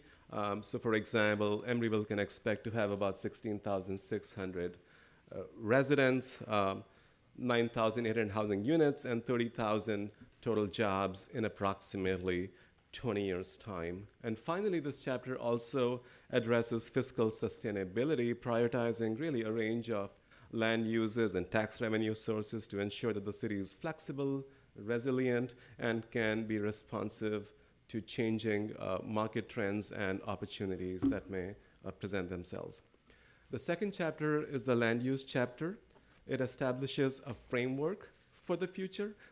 For many people, the land use element is the heart of the general plan, and if there was a heart within the hearts here, I mean, those would be the three drawings that I think everybody spends so much time deliberating over, and those regulate land use, building intensities or FARs, and building heights. Now, in a typical or a traditional general plan or a zoning ordinance, those heights and FARs would be built on top of the land uses, but by us having those three separate maps, we've been able to combine them and orchestrate them and really customize those three components to meet the needs of individual districts, neighborhoods, and sites in the city. So I think we have a very, very detailed and good foundation for decision making in the future as well when you have development projects come through before you. There is really a lot to look into the general plan for approving or denying those projects. Also, it outlines the overall development potential in a little greater detail, about 3,000 new housing units and about 3 million square feet of new non-residential development space. Building on the fiscal sustainability described in Chapter 1, this chapter, the land use element, also explores the relationship between economic development and land use to somewhat of a greater detail. It talks about the jobs housing ratio in the city. I think we need to recognize that given Emeryville's history as an employment center, we will not be able to attain a jobs housing parity in the next 20 years that this plan will be enforced for. However, this plan will get us closer to that goal. So I do believe we are marching toward a sustainable goal, toward a target of ultimately at some point in the future having this parity, but I think we'll certainly get closer to it than where we are today in the future. And finally, this element also outlines a topic that has been of great interest to many people, which is the bonus density and intensity program, which would allow developers to receive additional building area or additional building height if they can provide certain community amenities, such as more open space, more sustainable development techniques that go beyond the baseline requirements that all developments will have to meet. These will be carried out in greater detail in the zoning ordinance, and some of you who are members of the steering committee have already seen a presentation of the first round of that at the last steering committee meeting. In terms of the land use diagram, it really calls for a largely mixed-use city. There are only sort of like 3 or 4 areas of single uses in the city, conserving the medium-density residential neighborhoods on the eastern side, and a protected industrial area on the northern end, and Watergate again, would be a single use. So pretty much everything else in the city would be mixed use. Some of the changes that we've seen since the last time you saw this area here, and those gentlemen here who was speaking right at the outset of the meeting itself, this was changed from a mixed use with residential to a mixed use with non-residential. This is the change since January, since when you last saw it. Also, just given the heavy investment in infrastructure at the level 3 communication side on the north side of Hollis Street, and this park, this is the big park on the south side. This used to straddle Hollis Street. It's now been moved to be just on the west side of Hollis Street. That's another sort of a big change. And finally, I think we've also recognized in this diagram the potential for park opportunities at the AC transit site, perhaps in conjunction with the Center for Community Life in the future. This is the map that shows floor area ratios. This has, each one of these colors has a base designation, which is the amount you are sort of automatically entitled to go up to, and the higher number represents the level of development allowed with the density bonus program that I previously explained to you. What has been done since January is that these categories have been streamlined. We actually didn't really have these categories in the at the time of the January meeting that you had. So now we've streamlined these into these 5 categories here. The darkest colors represent the highest intensities.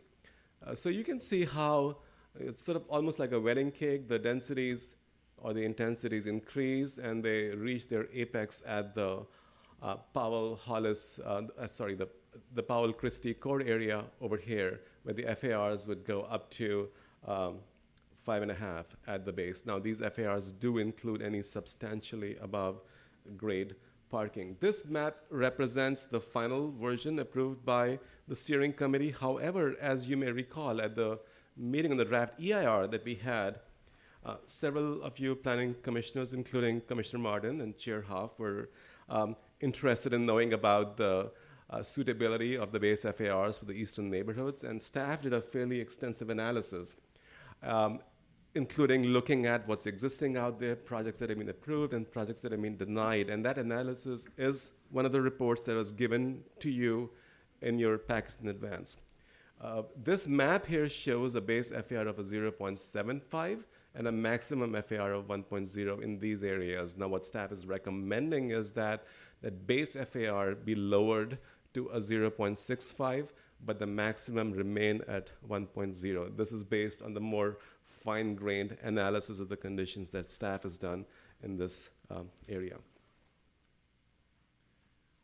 Also, in this map, we have highlighted the PUDs with approved FAR, so there is no confusion about where they came from. This map here shows maximum building heights. Rajiv, would you go back a moment? Sure. Because did we not also reduce the FAR over to 0.065 to 1 in the eastern residential neighborhoods, for example, the Triangle? Yes, I should have pointed the arrow in both places. This is applicable to this color, which applies to both of these areas. This map is as approved by the steering committee, but what staff is recommending is that number be changed to a 0.65. We didn't want to prepare a new map that the steering committee. So I guess my point is, why isn't there a little correction on this map? You can make it as soon as we go. That's in front of us now. Yes. This is reduced from 1.25, which it was before. So. That's right. It was 0.75 to 1.25. The steering committee voted to reduce it from 0.75 to 1.0. No one has ever voted yet to reduce it to 0.65. So that's before you tonight. Okay. Yeah, that's one of the items you can actually take up right after we're done. Deborah will be talking more about that. Okay. Just want to make sure it's not overlooked. No, okay. Thank you for watching out. Yeah. This map here shows the maximum building heights, and it aligns with the FAR map in terms of stepping down of building heights, streamlining of some of these categories, and provision of the base and the bonus values. Again, taller buildings would be focused in the same areas where we have the highest FARs, and the heights would be lower in the residential neighborhoods, both in the east side and in the Triangle area. We also have a map that shows the maximum residential densities. Actually, residential development would be included and counted off against the FAR, the overall FAR of the site, but we've also established maximum residential densities, so there is a greater clarity in terms of how much residential development is allowed. And again, as you can see, the various colors, they increase in height as one goes to the highest FAR areas. Now, residential development would only be, of course, allowed in the residential-only areas, as well as the mixed use with the residential designation. Residential development will not be allowed in the industrial areas or the mixed use with non-residential areas. This element also has various drawings and diagrams. These are some of the illustrations showing in 3 dimension the kind of development that could possibly result. A 3-dimensional computer model was prepared of the entire city. You can see in there all of the new buildings that are in this blue color. Here are the existing buildings. And a substantial amount of change could result as a result of the general plan, but obviously development will happen as a result of people bringing development proposals before the city to a large extent. This is a view looking south down I-80 over here, and this view is, if you sort of at the Bay Bridge, but I guess at a higher elevation than where you can really drive, sort of a helicopter above the Bay Bridge, and it's a view looking down from there. And there are other views in the general plan as well, and some of you have seen the animations of this computer model previously as well. Chapter 3, Transportation. The emphasis of this chapter is to establish a multimodal approach to transportation planning, which accommodates the automobile, but also includes streets, walking, bicycling, and public transit. It identifies the major transit hubs at Amtrak and along the 40th and San Pablo Avenue, where transit and pedestrian amenities, as well as transit-oriented mixed-use development is prioritized. The element also takes an innovative approach to measuring levels of service, which traditionally is associated only with automobile movement, is to really support and evaluate the quality of service that will result for all of the travel modes. The chapter also includes policies for parking, goods movement, the marina, and transportation demand management strategies. Here is the overall circulation diagram where all of the various modes are included. I know it's a complex diagram to follow here on the screen, and the element actually does break it down by various components. So if you're just interested in bikeways and what the connectivity is, you can see it a little easier there. The steering committee had directed us to include a map that showed regional retail access routes to some of the major regional destinations to make sure that there is connectivity from the freeways to these retail destinations, and those are shown on this map. This is the new map that was not there in the January version of the plan you had. Then we have Chapter 4, which is the Parks, Open Space, Public Facilities, and Services element. Parks, as you know, are a major area of emphasis for the general plan. The general plan will increase the city's park availability from approximately 15 acres presently to almost 44 acres in 20 years' time, a tripling of the park acreage in the city, which is huge. And this is to make sure that we are creating a livable city, livable neighborhoods as we're increasing population. So overall, parkland is one area of emphasis. The other is also locating these parks in a manner that everyone can get to a park in no more than 5 minutes from where they live. And then there is an overall system of greenways and connecting streets and green streets that link these park amenities to the neighborhoods.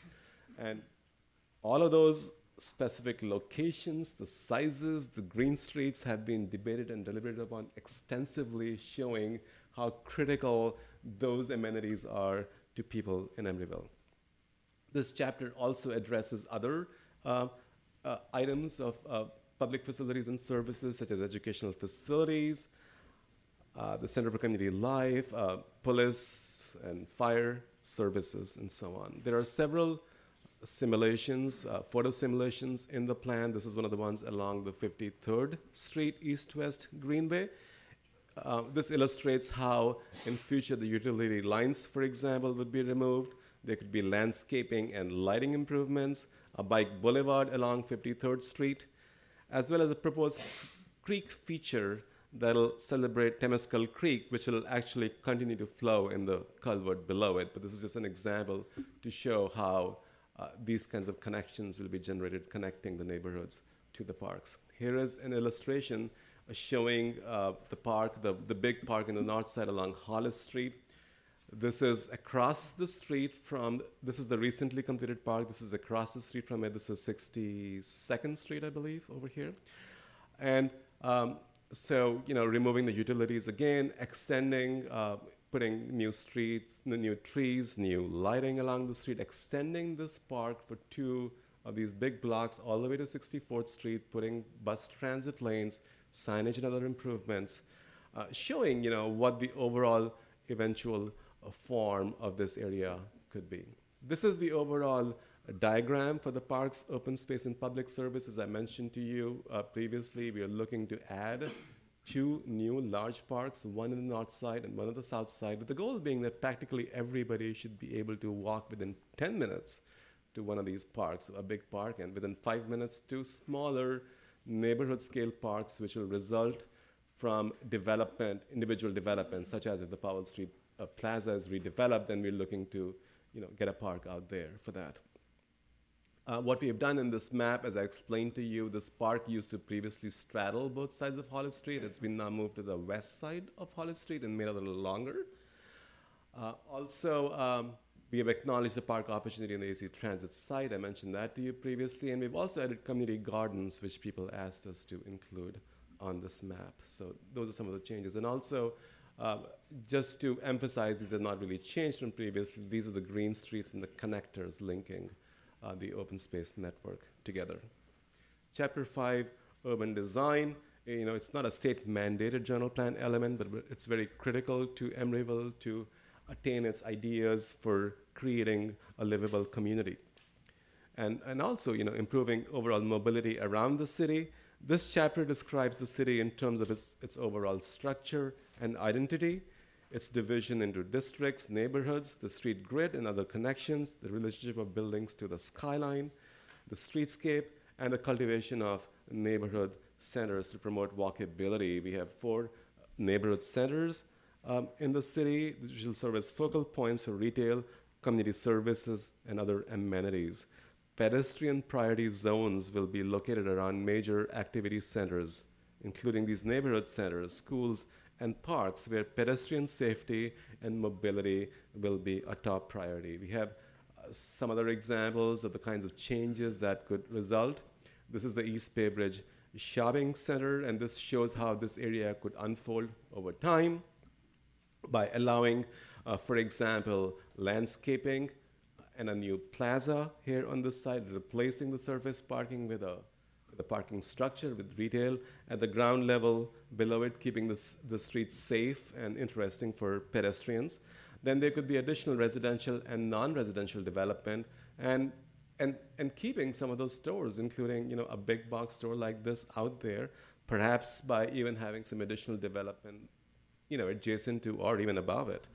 But really capitalizing on the possibilities that might exist in the future by allowing new development, but creating a more connected, livable neighborhood, a mixed-use neighborhood in that area that will also be close to our transit hub. Similarly, there are examples along Sherwin-Williams side. What could happen? This is the idea of taking a linear park a la South Park in San Francisco, having different types of development around it, including having new sort of small cafes to provide vitality to the streets, having different kind of a street paving and configuration to create a pedestrian-oriented zone in this area, and showing how ultimately this area also could be transformed in line with now these heights, these FARs, these bulk and so on, they all precisely match the designations in the general plan. So we work very hard to make sure that they do indeed reflect that. This is not a specific development proposal. You can get a different design for the area, but our goal has been to simulate or try to capture the essence of those policies and relay those in the form of these diagrams here. Chapter 6, which is the conservation, safety, and noise, it covers a lot of ground. Typically, those are 3 separate elements in the general plan. The conservation element, the conservation component of this element is designed to protect, preserve, and enhance natural resources, including air quality, water supply and quality, and habitats. Cultural resources address both historical and archaeological resources in the city. And the safety element addresses the geology, soil, seismic hazards, flooding and drainage, fire hazards, and also state-required evacuation routes and safety standards. As a compact mixed-use city with multiple transportation corridors really traversing through the city, Emeryville presents a challenge in locating residential development, for example, adjacent to these major noise corridors. So noise is sort of a big issue. And what we've done as part of the general plan process is we've mapped both existing noise based on surveys, sound surveys that we did in the city, as well as looking at traffic volumes, and did a future noise contour projection. Now, this is critical because these noise contours, which describe different levels of noise, will be used as a basis by the city to approve or deny projects. So if you are in a highly noise-impacted area where there's a matrix in the general plan that says you cannot have residential uses in that high noise zone, then if your site traverses different zones, even though you may have a residential designation, you will have to locate your residential component outside of the noise zone, as well as there are requirements that are actually state mandated requirements of having more specific noise studies that should be done if you have a noise sensitive project located in an area of high noise. Now, what has changed in this drawing since the last time you saw, I believe it was Commissioner Martin who specifically requested that we relook at the noise contours from the railroads, and we did. And what we found is that we had failed to penalize the nighttime noise, which is typically penalized by 10 decibels. So our noise sub-consultants, they went back and they've corrected this map. So there are sort of higher levels of noise now reflecting along the railroad corridor. What we've also done is, since the distance to 70 decibels increased substantially from the railroad line, we've also now drawn in a 75 decibel line so you can see where that lies. That's the sort of the big change in the noise element. Finally, of the topical elements, there is Chapter 7, which is sustainability. This identifies ways in which Emeryville can reduce its contribution to global climate change, minimize its reliance on fossil fuels, and decrease consumption of natural resources. This chapter references and provides a summary of the city's leadership in these directions. It also, both in sustainability, brownfields remediation, stormwater management, things like Emeryville Go Around, and the climate action plan that was adopted by the city actually in November of 2008.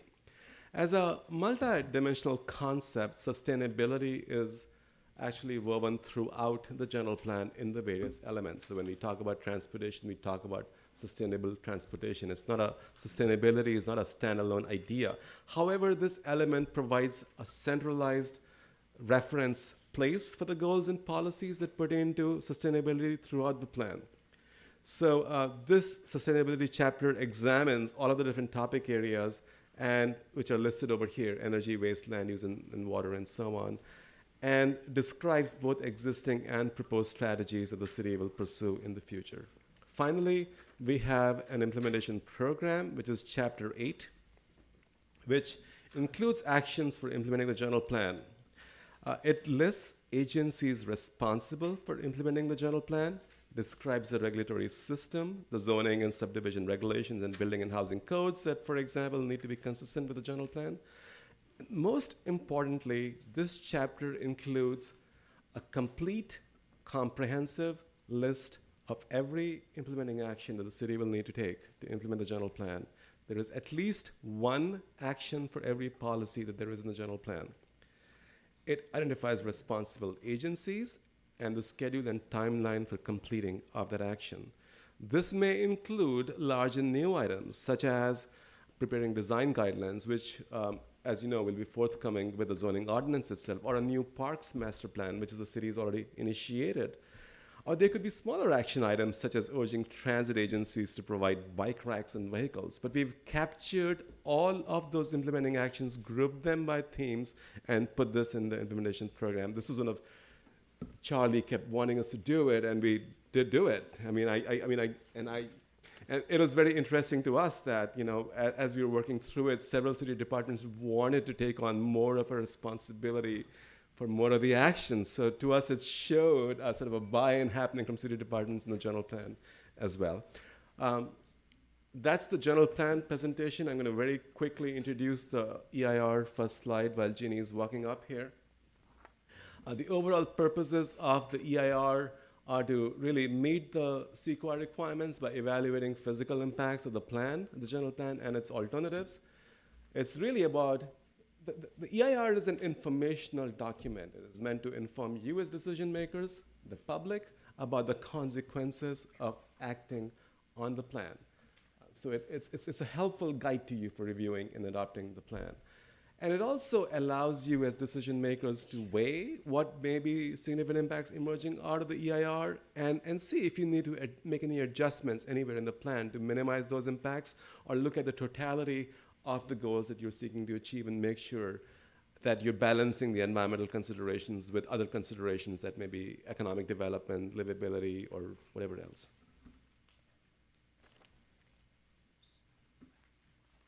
Okay, so briefly, these are the topics that were evaluated in the EIR. CEQA presents a series of topics that might be appropriate, and these are the ones that were deemed salient for this project in Emeryville. As Deborah mentioned, the draft EIR was submitted on May 15th. The Planning Commission held a hearing, as you know, on June 25th, and the 45-day review period ended soon thereafter. And we collected comments that were received from various public agencies and companies, organizations, individuals during that 45-day period. So the most essential component of the findings that came out of the draft EIR were these significant and unavoidable impacts. And these are impacts that couldn't be mitigated to a level that was not significant for a variety of reasons. So we identified significant and unavoidable impacts in these 4 topic areas. In terms of traffic, we found unacceptable level of service at 10 intersections at various times of day.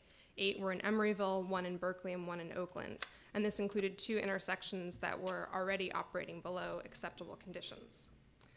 Unacceptable LOS was also found on freeway segments, including Interstates 80 and 580 and Highway 24. Increased automobile congestion that would lead to increased travel times on transit, such as AC transit buses and the Emery Go-Round. So general plan policies sought to reduce these impacts through increasing alternative modes, creating transit priority streets, but they weren't able to rectify them to a point that the impacts would be less than significant. Basically, there still will be congestion. Second, in terms of noise, there will be an increase in ambient noise, mostly as a result of this increased traffic on roadways, in particular on I-80. And again, general plan policies such as siting residential portions of mixed-use projects away from the highway improve but do not eliminate this potential impact. And as you notice, in the final EIR, additional noise policies were added to try to mitigate this impact further. Third, in terms of cultural resources, development could result in demolition of historic resources, and the state court has ruled that such impacts cannot be mitigated to a less than significant level. So that's how that impact ended up as significant and unavoidable. Lastly, air quality is really a consistency issue. Air quality impacts are evaluated based on the Bay Area Air Quality Management District's Air Quality Plan, which is the 2005 ozone strategy. And that strategy uses ABAG's 2003 projections of population, and those population projections are lower than the population projections that the general plan has identified. So essentially, because of that inconsistency, we had to identify this as a significant and unavoidable impact. And actually, going forward, in ABAG's 2009 projections should help rectify this, because those projections are higher. So in response to this, staff have prepared a statement of overriding considerations, which is required for these significant and unavoidable impacts. This is shown in Exhibit B, and this describes the findings where specific economic, legal, social, technological, or other benefits are seen to outweigh any of these unavoidable adverse environmental effects. The second set of significant impacts are significant and irreversible environmental changes, and these may include impacts to non-renewable resources, meaning physical features that can't be renewed, such as land or waterways, which can only be used once. So air quality fits into that category, as well as energy consumed during construction activities. And again, these impacts can be reduced through general plan policies, but they can't be eliminated. So the final EIR represents the draft EIR and the response to comments that we received during that 45-day period. And the purpose of this is really just to refine the environmental analysis in response to the comments that we received. So the final EIR contains the 5 chapters listed here, an introduction, the comments on the draft EIR, which are numbered, and then responded to in Chapter 3, the response to comments. Subsequent revisions to the EIR are shown in Chapter 4, and then the revisions to the general plan in an appendix, and also in the hearing draft that you have today. So I'm going to send this back to Deborah.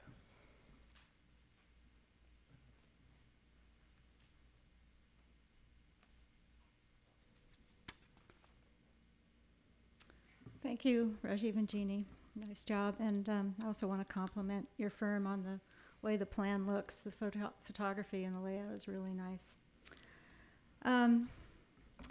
So before we move into the public hearing, there's a couple of issues that I wanted to bring up that are in the staff report, and Rajiv alluded to them in his presentation. These are, three areas that have generated some specific interest in development of the plan, but also I wanted to call your attention to some correspondence that we've received in the last few days outlining some other issues. There were 8 pieces of correspondence from agencies and individuals, and I'm just going to say who they're from. A comment letter from the State Parks Department, from East Bay Regional Parks District, from the Sierra Club, the Audubon Society, a letter from George Martin, and email from Barbara McCuddy, and then 2 letters from the firm of Cassidy, Shimko, Dawson, and Kawakami, one representing Wareham and the other representing Safeway. So those are before you. This issue regarding the northwest corner is the one and only area where the steering committee couldn't come to an agreement. Basically, the question at hand is whether or not what the height and the land use should be for this northwest corner. There were some on the steering committee who felt that the 55-foot height limit with up to 75 with bonuses would be appropriate for the area, and that it wasn't an appropriate site for residential development. And then others felt that a 75-foot base height up to 100 feet with the bonus would be appropriate in the site, and also that residential development would be appropriate here. The steering committee developed a compromise position that they're putting forward in the plan, and that is that it be the 55 to 75-foot height limit, but with a note that it could go higher for a hotel, and that it would be that the land use would be mixed use without residential. And so that's that issue. And Rajiv discussed the kind of the reconfiguration of the large park on the south side of Powell. And one of the key concepts in developing the plan was this idea that the city needed some large parks that could have fields that could be activated for sports. And so the steering committee recommended that there be a large park on the north side of town and a large park on the south side of town, and have identified the locations. And as you can see on the left, in the January draft of the plan, the park on the south side of town straddled Hollis Street. And after the draft plan was produced, we discovered that there was a significant telecommunications facility on part of this park, and that would be this piece right here. That would be very impractical and problematic for it to relocate. And so the steering committee came back with another recommendation, and that would be to extend the park on the west side of Hollis. But also there was a strong feeling for having the AC Transit site at some point be considered for a park if it ever is available to the city. And so that comment is in there as well, and there is a policy to that regard.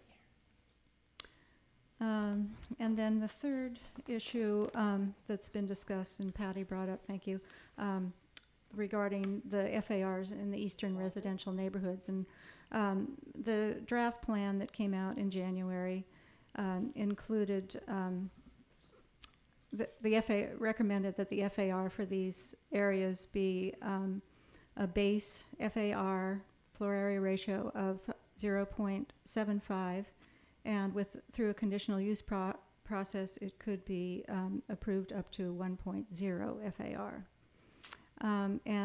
There were some questions about that number, and the Planning Commission asked staff to go back and take another look, and we produced a paper analyzing a number of different projects that have been developed in the Triangle and Doyle Street neighborhoods in the past 10 to 15 years. And the trick was to try and determine what the appropriate FAR would be to maintain the scale and character of these neighborhoods, but also to include parking within the FAR as is proposed for the rest of the city.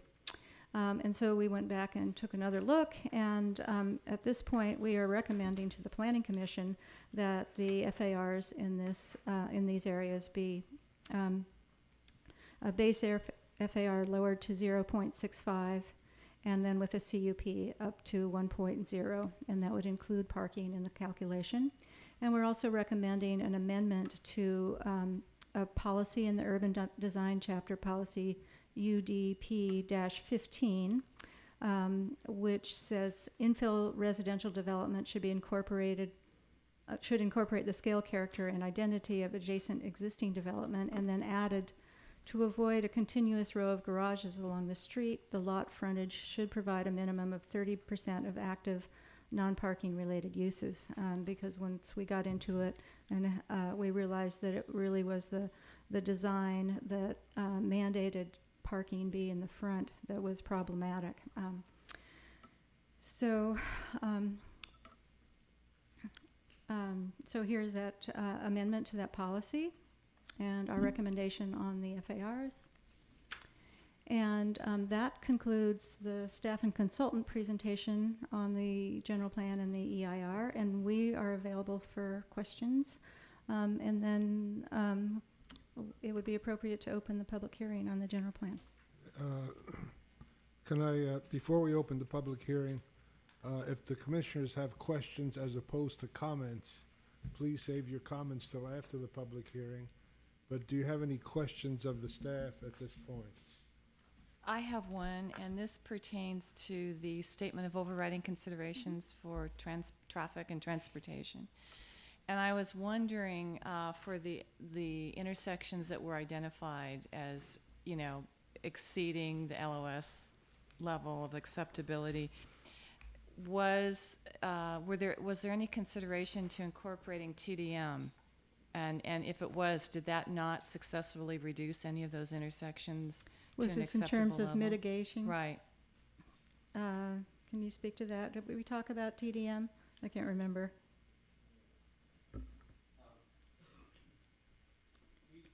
Actually already had, to a certain extent, some TDM policies, and once we went through the analysis, we identified certain other things that needed to be done. For example, one of the things that came out was that the city should be doing a very focused transit study, to be looking at transit-only kind of lanes, and those could be parking lanes that may switch during the peak hours to being transit-only, and then other times be. So there are a slew of recommendations like that have been made and now incorporated as general plan policy. Because our goal, as Jeannie explained to you, has been to create a self-mitigating plan. So to the extent we found these so-called mitigations, we incorporated those as general plan policies. But despite doing all that, looking at TDMs, looking at specific land uses around these, we could not for those intersections. They still would remain at an unacceptable level of service. Okay, I guess then this is a question for staff, and it'll only be a little bit longer, Art, because I really want to understand this as we move forward. And I guess this is probably an Abby question. If it is likely that TDM will not effectively reduce some of the traffic impacts at these intersections, can we still support a nexus to require that a TDM be prepared on a project-by-project basis? Well, project-by-project basis, really the EIR is a program EIR. Right. So when individual projects come up, they will have individual environmental, whether it's CEQA or EIRs. Yeah, but I understand that, but I guess I'm just sort of wondering, we're looking at TDM as a comprehensive TDM program as a bonus. Right. And, it's just something I'm throwing out there that perhaps now isn't the appropriate time, because I think we need to. Maybe I can try to consider address it. that question just a little bit. Because I'm a just little further. wondering, Yeah. if we're Okay, identifying this as to TDM give a bonus and it's really not going to yeah. do any good, why are we doing it? TDM is a complex subject because the state also has a law that actually restricts local agencies' abilities to do certain things over and beyond. Things like parking cash-out programs and so on, you have to find and make a nexus with the conditions we have. What this general plan will not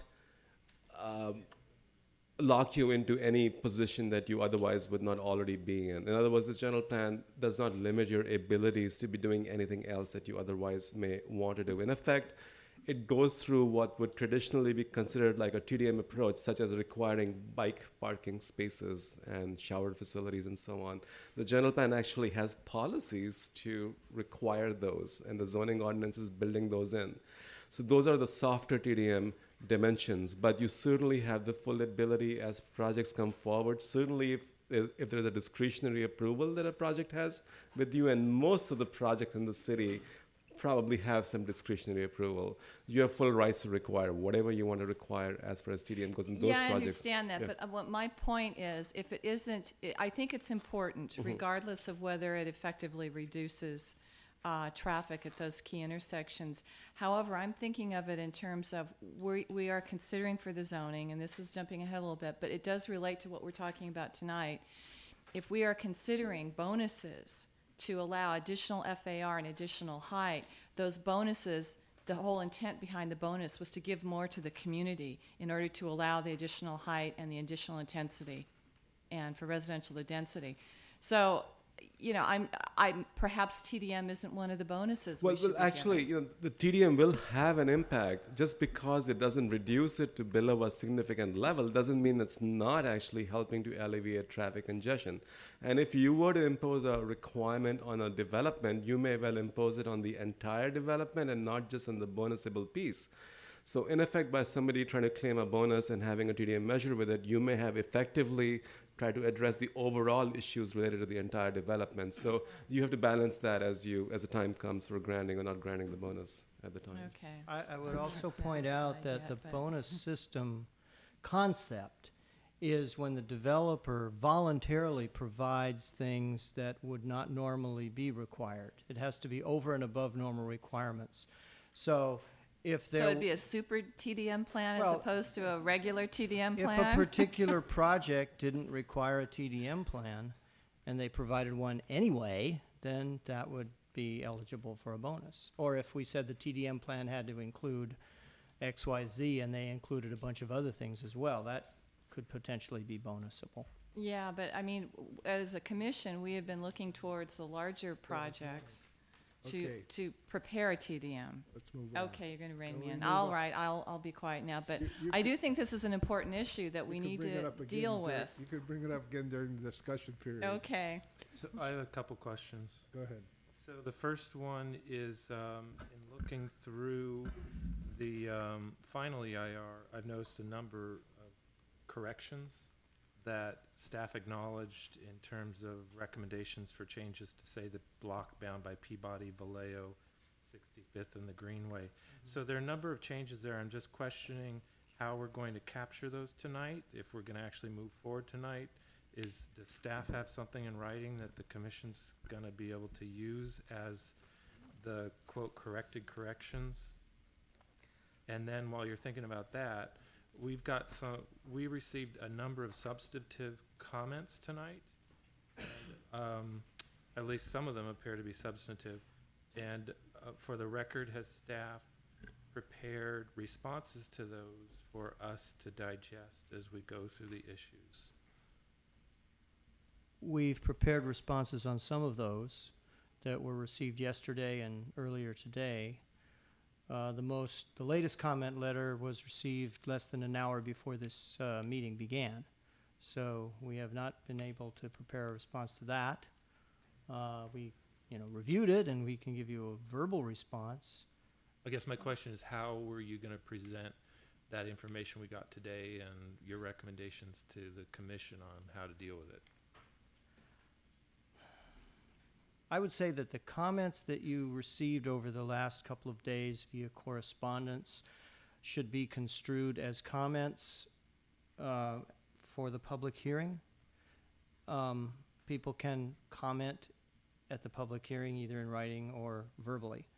You're not required to respond to every comment. These comments, or any comment really, you may. They're for your information. They're for you to take under advisement. You can deal with them as you see fit. Weren't those comments having to do with the general Jim, plan rather than the EIR? There were a mix. Some of them were, and some of them were about the interim zoning regulations. Yeah. Which we're acting on tonight as well. Right. They are all, I would take them all in the vein of just as you take public testimony at a hearing before you make a decision on the project before you, you take into account the comments you've heard verbally and things you've received in writing. I would say it's the same thing. You just take those that comments into acceptable? account when you make your decisions. Yeah, I think it might be useful to the commission as the evening wears on that you actually perhaps summarize those and give us, for the record, your position on how we should deal with those.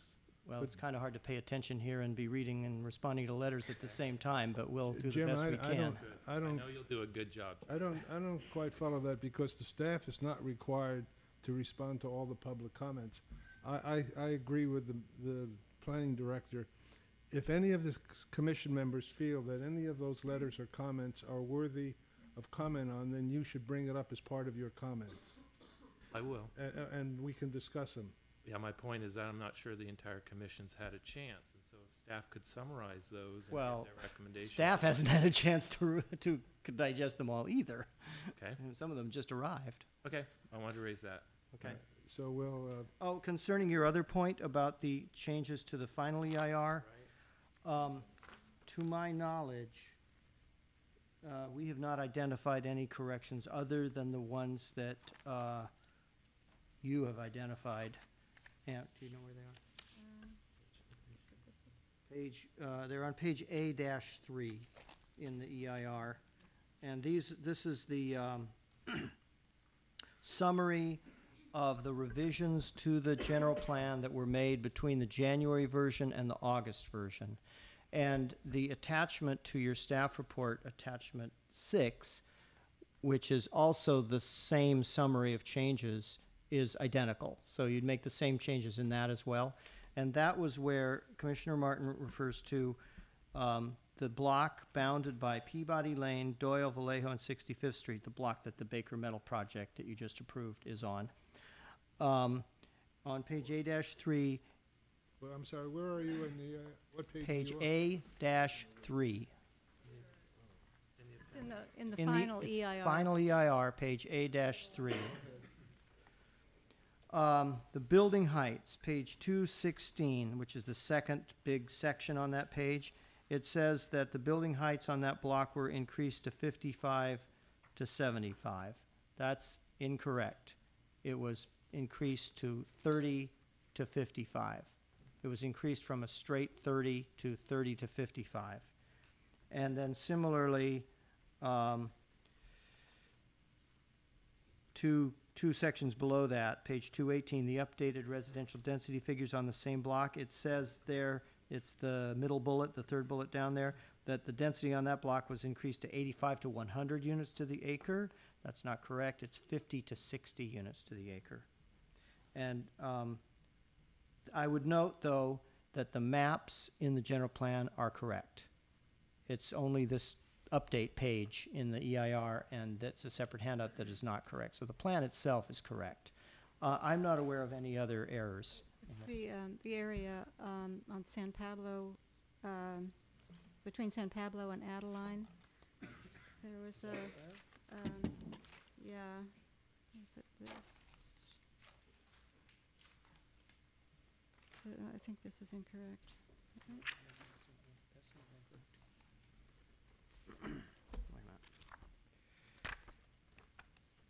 Increasing the FAR. Hang on, page- we may on have page no, the FAR is correct. The FAR on that block is correct. On 214, okay. Yes. The density is correct. That's the only Yeah, reference there, I yeah, see. that's right. I think that area is right. Okay, okay. As far as we know, that's the only error. Are we good to go? That's why I brought the brownies, Art. I know. I'm sure we'll have some other comments from the commissioners in a little while. But right now, we want to open the public hearing on the general plan and the EIR. And I want to remind the public that we are not discussing the zoning ordinance. The zoning ordinance will be taken up as a subsequent matter after we approve or disapprove the general plan. So if you have comments, the comments should be addressed to the general plan and the EIR. And if I could just make a minor correction, the public hearing is on the general plan. I'm sorry. Not on the EIR. There was a public hearing on the draft EIR. The final EIR is before the Commission for certification, but that's. We already had public. You already had a public hearing on the EIR. Thank you for the correction. So again, I would remind anybody who would want to speak to come forward. You're limited to 3 minutes. Please state your name, and after you've had your comments, please sign in at this sign-in board to the left there. Yes, sir.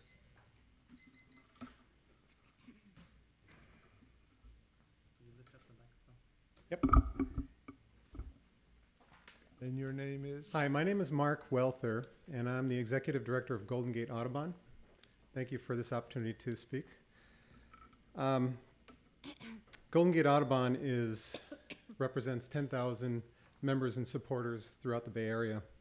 And our mission is to protect Bay Area birds, other wildlife, and their habitat.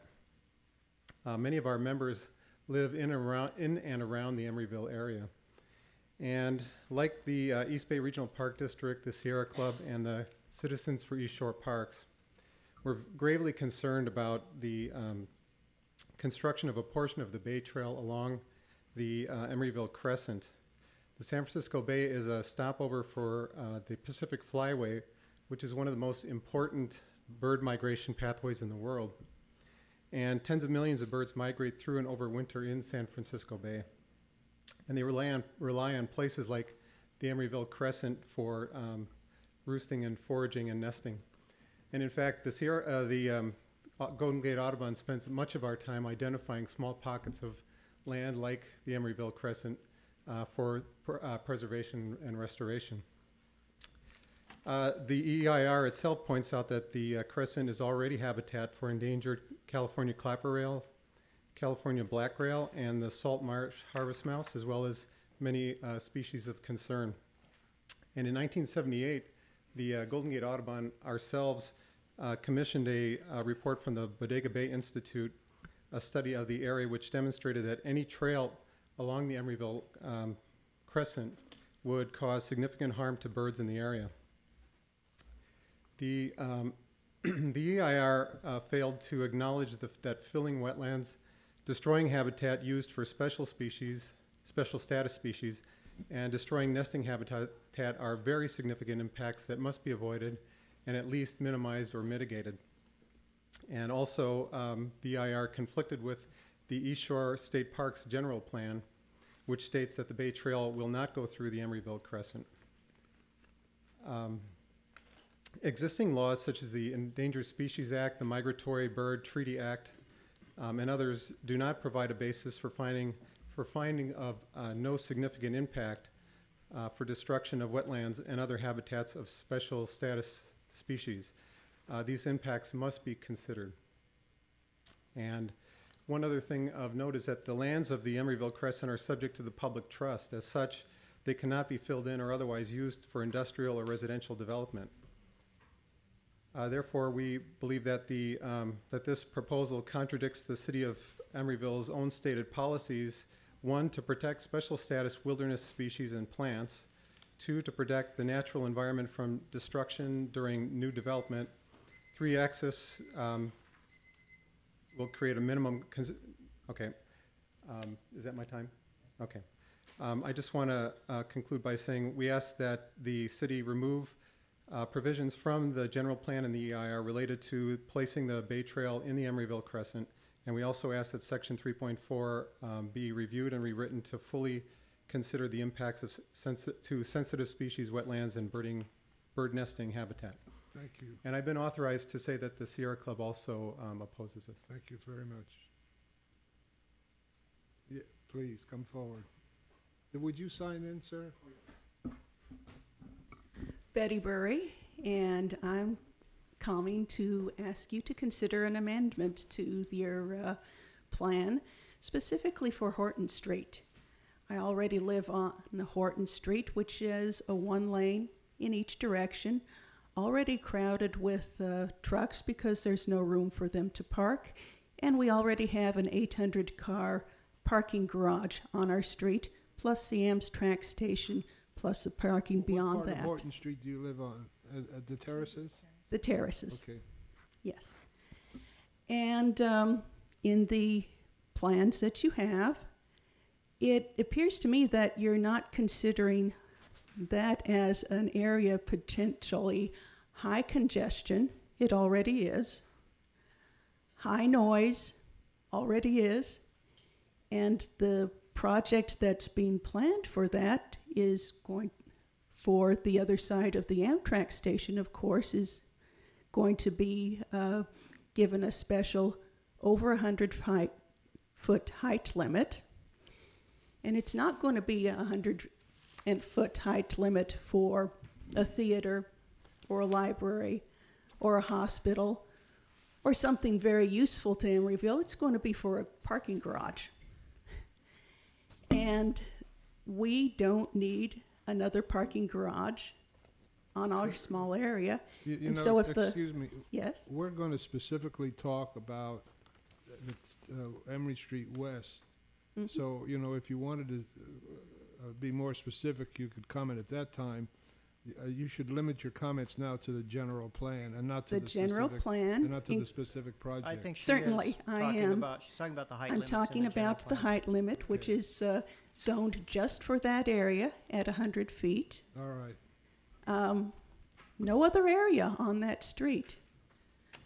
And So you're objecting so to the I'm height limit. objecting to the height limit, which is a special height limit just for that area, much higher than the previous plan and out of character with the area that we have, and will increase traffic, congestion, noise, and all the things that your plan is supposed to try to work hard to prevent. So thank you for listening, but consider us at Thank you. Horton. Would you please sign in? I already have. Oh, thank you.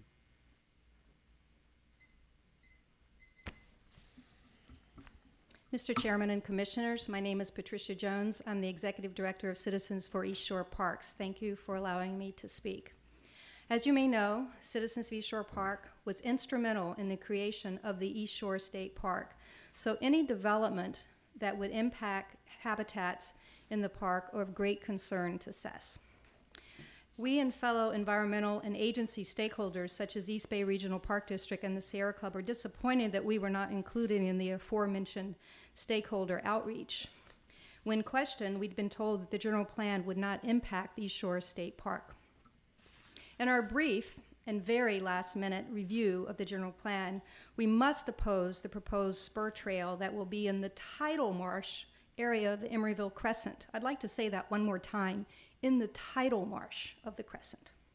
While CESP is a strong proponent of trails and shoreline access, and I personally ride my bicycle to work, this trail, as presented, would be detrimental to several endangered species and other species of concern. We do not feel that the general plan or the EIR addresses concerns mentioned in the Bodega Bay Institute that was conducted by the Golden Gate Audubon. We also oppose this trail due to the proposal to fill wetlands to create the trail. This would be a significant impact. CES concurs with the letter you received from East Bay Regional Park District stating the many ways in which this plan conflicts with the East Shore State Plan, General Plan, and with various BCDC regulations. We ask that you remove the proposed spur trail in the East Shore State Park from your general plan. Thank you very much.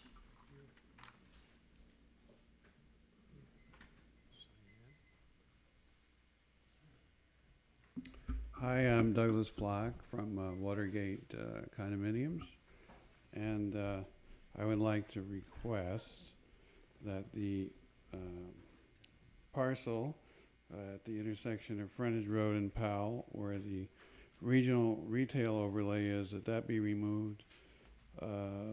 because of considerations for noise and traffic, particularly in that regional retail might entail extended hours of operation in that area. Also, I'd like to suggest referring back to the earlier presentation about the general plan in relation to the Home Depot area, that maybe you might put an underground connector from that to the parking garage if there's enough room underground to allow the contractors to move back and forth. Because otherwise you may kill off that business without that. They do need to move a lot of heavy stuff and bulky stuff. So, thank you.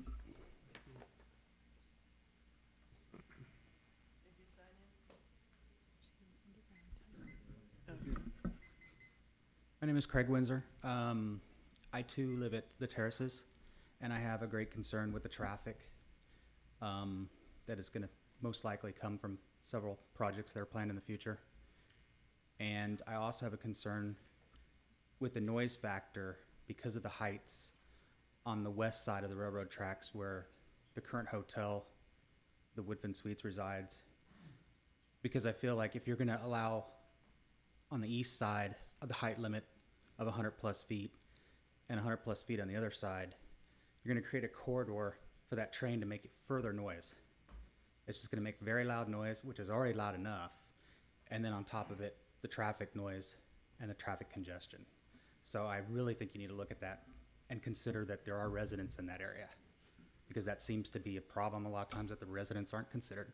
Thank you. Would you sign in, please? Hello, everyone. My name's Jean Robertson, and I appreciate all the work that everybody does sitting through these meetings and trying to figure all this stuff out. I'm particularly interested in two issues and have some concern about two things. One is the general density, and I know that you're looking at it and you do all the studies and you measure stuff and look at things that have been built, and I appreciate the science that goes into that. Walking around my neighborhood lately, and I've been in the area for about 15 years, and I worked actually in the area. Where is your area? I live on Fremont Street, which is one block into Oakland from the Emeryville border. Okay. Fremont near 59th and 61st. So that's the area I'm around in a lot, walking around in. It's the height limit thing on that little special place near the Amtrak station. And I know that we're going to look at that in detail, and I will comment then. But I want to say I'm definitely opposed to having a special we don't have to abide by the height limit over here kind of thing, especially near that beautiful architecture of the train station. What I was trying to get at before is that there's a general feeling in the neighborhood, even of projects that are thoughtfully planned, they're bigger and they're bigger and they're bigger and they're coming in closer and closer.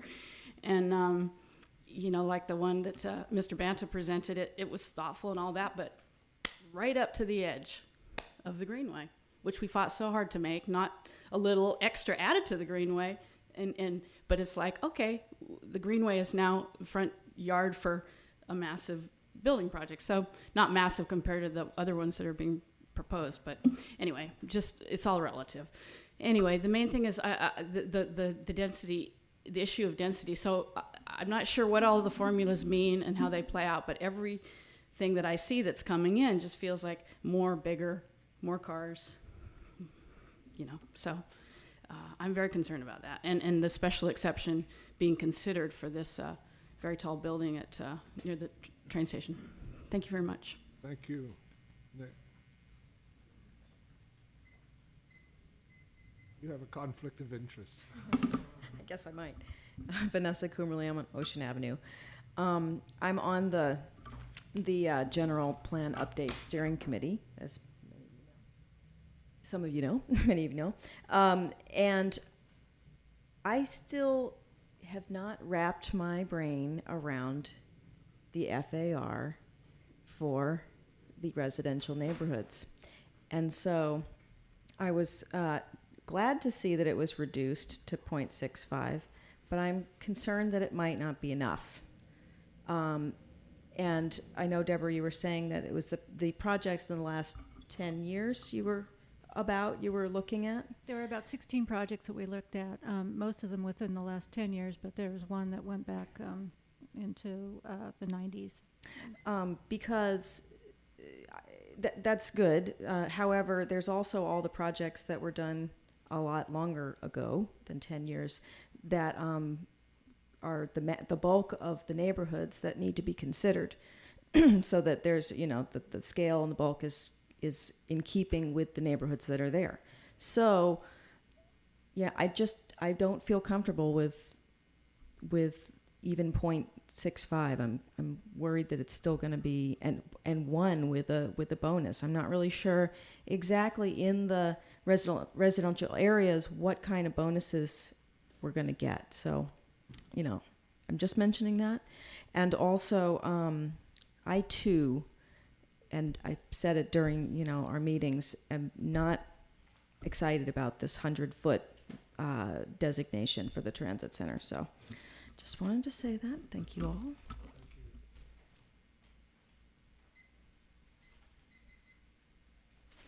Good evening. My name is Debbie Cardigainer. I'm with the law firm of Cassidy, Shimko, and Dawson and Kawakami. You've received 2 letters from us today.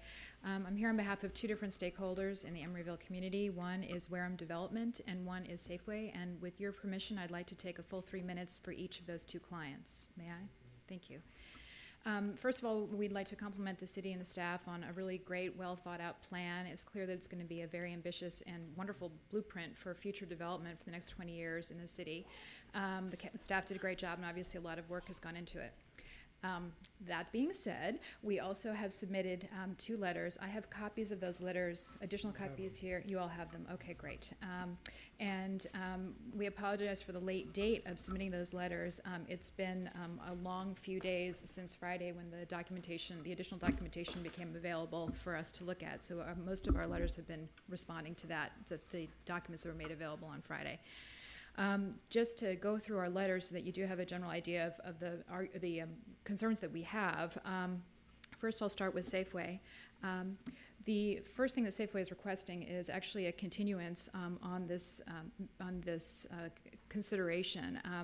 This is not only because there's a new draft of the general plan out, but also because the interim zoning regulations. I realize there's a separate comment period on that later.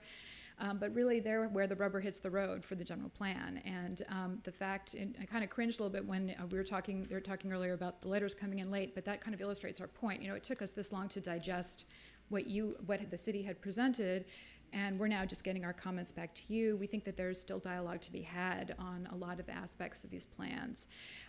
Second of all, in terms of particular comments, Safeway's first comment is that we'd like to suggest some additional new language to the general plan. The concern is, as you may know, Safeway is considering upgrading the existing Pack and Save in the East Bay Bridge Retail Center. It'd be changing it to a Safeway and doing some significant upgrades to the exterior and interior of the store. But there are many general plans and policies and goals that would make it very difficult for Safeway to proceed with this, because if they go for design review and that triggers the general plan provision that the buildings have to be X feet tall and there has to be structured parking, it's going to really discourage them and other developers from working on this issue and from doing the upgrades. So if you look at page 3 of the letter that I wrote on behalf of Safeway, we have suggested text in 2 different paragraphs. The first paragraph has to do with proposed upgrades. When proposed upgrades are on the table, that if it's an existing building, that the general plan policies and goals actually are not invoked. It's only if there's a new building that's being proposed or a new development that's being proposed. That would encourage people who have existing buildings to still go ahead with those buildings, but not penalize those who want to just upgrade their buildings.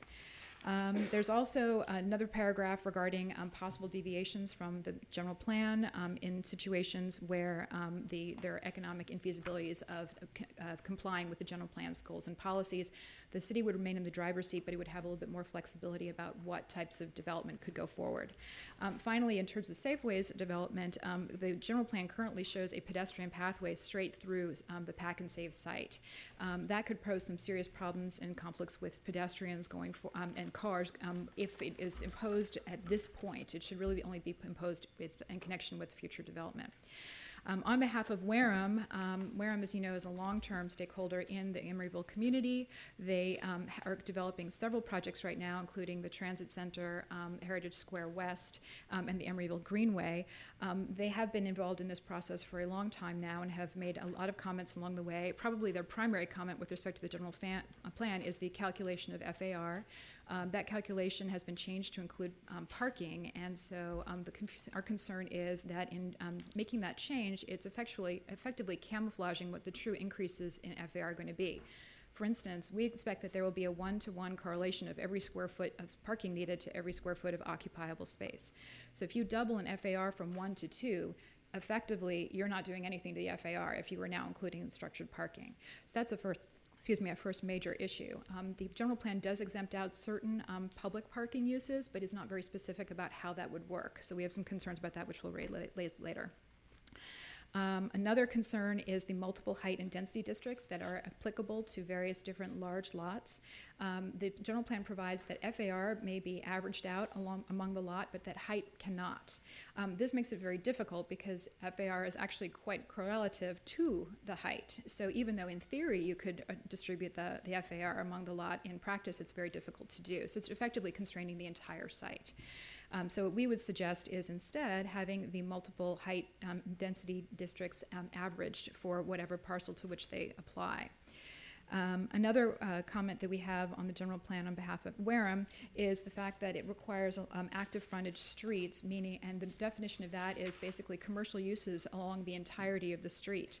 That actually has some possible ramifications that Wareham has experienced and seen in areas in Emeryville, including San Pablo Avenue, which is, a lot of times if you have commercial space, it's not going to be tenanted. And if it's not tenanted, that's kind of a rotten pedestrian experience. So clearly that hopefully won't always be the case, but we'd like for Wareham to have, and other developers to have the opportunity to create this pedestrian experience in other ways. For instance, perhaps having the option of putting more extensive landscaping or water features in instead.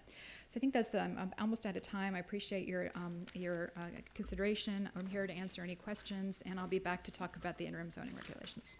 Thank you. Thank you.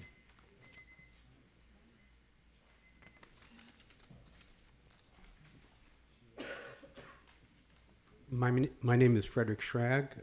I work at Emeryville, and I'm speaking here on behalf of John Nady, who owns 2.2 acres, the northwest corner of Emeryville. The Nady building was built in 1960. He purchased it in 1990, and of course the tax revenue are based on the assessments on those figures. Currently it's zoned mixed use, which would allow the 2.2 acres to be developed in 300 residential units. Mr. Nady would like to develop that lot for residential uses with offices and retail on the ground floor. And of course that would result in increased tax assessments to the city of Emeryville. Now the draft general plan, as you know, the committee is divided on whether it should be residential or non-residential in that area, and also the height limits.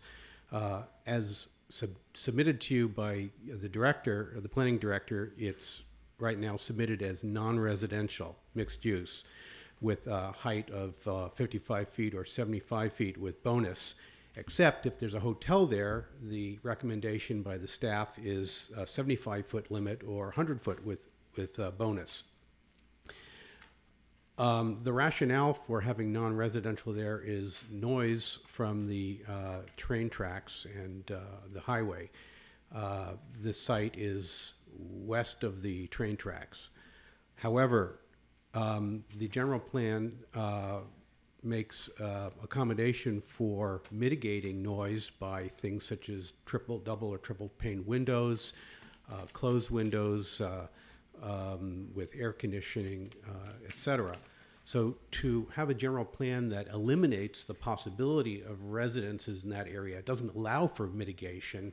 It eliminates mitigation by eliminating the residences. That doesn't seem accurate analysis to me.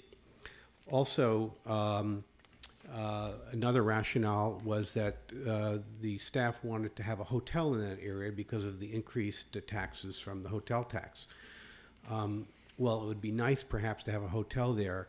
In the 20 years since Mr. Nady has owned his 2.2 acres in the northwest corner of that northwest corner, he's never been approached by anyone who wanted to build a hotel there, but he has been approached by people who wanted to build residences there with commercial and office use. So the city is more likely to have increased revenues from a new higher tax assessment from residences and office use in that area than just the bare hope of a hotel being constructed there. The best and highest use for the Nady site would be a high-rise residence with commercial on the ground floor. May I go on briefly? Yes. It has it would have world-class views of the Golden Gate, and it's just adjacent to the Berkeley Aquatic Park. That would be the best and highest use for the site. I urge you not to adopt the general plan as it is submitted to you currently, but rather to change the use designation for the northwest corner, or at least for the Nady site, which is only about 13% of that area that's designated non-residential. Change it to mixed use with residential, with a height of at least 75 feet or 100 feet with the bonus. Just the same height as is already being recommended for a hotel. Thank you so much. Your time's up. Thank you. Anyone else care to speak?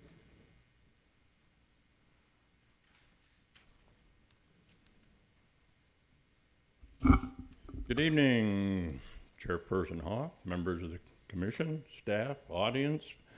How many people at home are watching tonight, I wonder? I think it's time that somebody thanked the steering committee. We have Patty, we have Gail, we have Art, we have John, we have Vanessa. Is Vanessa still here? Miguel? We have Miguel, we have Chris. They've all been working for over 5 years. I was able to take the first bus ride to San Francisco many, many years ago, and it's gone on from there. Everybody's worked extremely hard. Many of the issues you had to reach a consensus on, and I think you did a terrific job, and I think each and every one of you need to be thanked. And for me personally, thank you. Excuse me, sir. Excuse me, sir. Could you identify yourself, please? I never do. Oh. That's Jim Golden. I'll sign in, Charlie. Please. Oh, and staff did a terrific job, too. Do you have some more? Well, at least we got one compliment tonight. But ma'am, did you want to speak? Yes, my name is Julie Murphy. I lived in Emeryville for 4 years now on 64th Street, 1281 64th Street. And I just wanted to echo the concerns that Vanessa, I think is your name, brought up. I came here because I was very interested about the whole business of the FAR, and I'm glad that it sounds like that number is going down, I guess at least to 0.65, if I heard correctly. But I mean, I live right within a stone's throw of a project that's happening on our street in a lot where I guess if it's currently set at 0.5, and it's the project's really tight, and I'm already concerned, and they've only put the foundation in. I live next door to an empty lot, and I'm just concerned about keeping it lower than 0.65, and I just wanted to echo that. Thank you very much. Thank you. Is there anyone else that would care to speak on the general plan? It's hard to remember everything, and so I just have a little comment to add. Name's Jean Robertson. Just wanted to emphasize how much use that neighborhood gets, and the greenway and the park, and there's a lot of people walking their dogs, and every single big project that goes in with more cars and more density, there's more people using that little threads of green space left. So I do have a lot of concern that as we allow for more density, we have some parks. I don't think the amount of parks is, it's good that it's increasing, but I don't think it's increasing in terms of the amount of density we have. And it's just the use of the greenway. It's and the park around there. It's going to get a lot more. So I think if it seems to me that so often projects are approved with bonuses and with extras and with conditional conditions. So if we're raising the bar of what's it's being lowered from 75. Pardon? Could you please shorten, because you really had your turn and we Okay, have to thank move you. on. You want more parks? I want the issue of the density to really be reviewed and maybe reduced from 0.65. I think they've done a good, Thank you. Now you got to make this short because you've been here once before. Yeah, I'll be really quick. I just forgot to mention last time about, I wanted to bring up again about trucks and trucks parking and things like that, that planning be done so that diesels and buses and things don't wind up under people's residential windows and in, bad places where they're running their engines and things like that. Thank you. Okay. Seeing nobody else, we'll close the public hearing. Now, it's up to the commission. There's a request for a break, and I think we've already started the break. Well, let me just say something before the break. So the commission, what I would like the commissioners to consider is I would like each commissioner in turn to comment on the general plan, make general comments, and if they have a specific question or want a change in the general plan, I suggest that they make it at that time, and we will take a vote on each suggestion as we go through the meeting, rather than letting accumulate to the evening. So when you prepare, when it's your turn to speak, make as many comments as you want, but if you want to change, let's be specific, and we'll vote on that change, and then go on. Is that all right with everybody? Sounds good. Okay, we'll have a 5-minute break, and then we'll get going on the general plan. Thank you.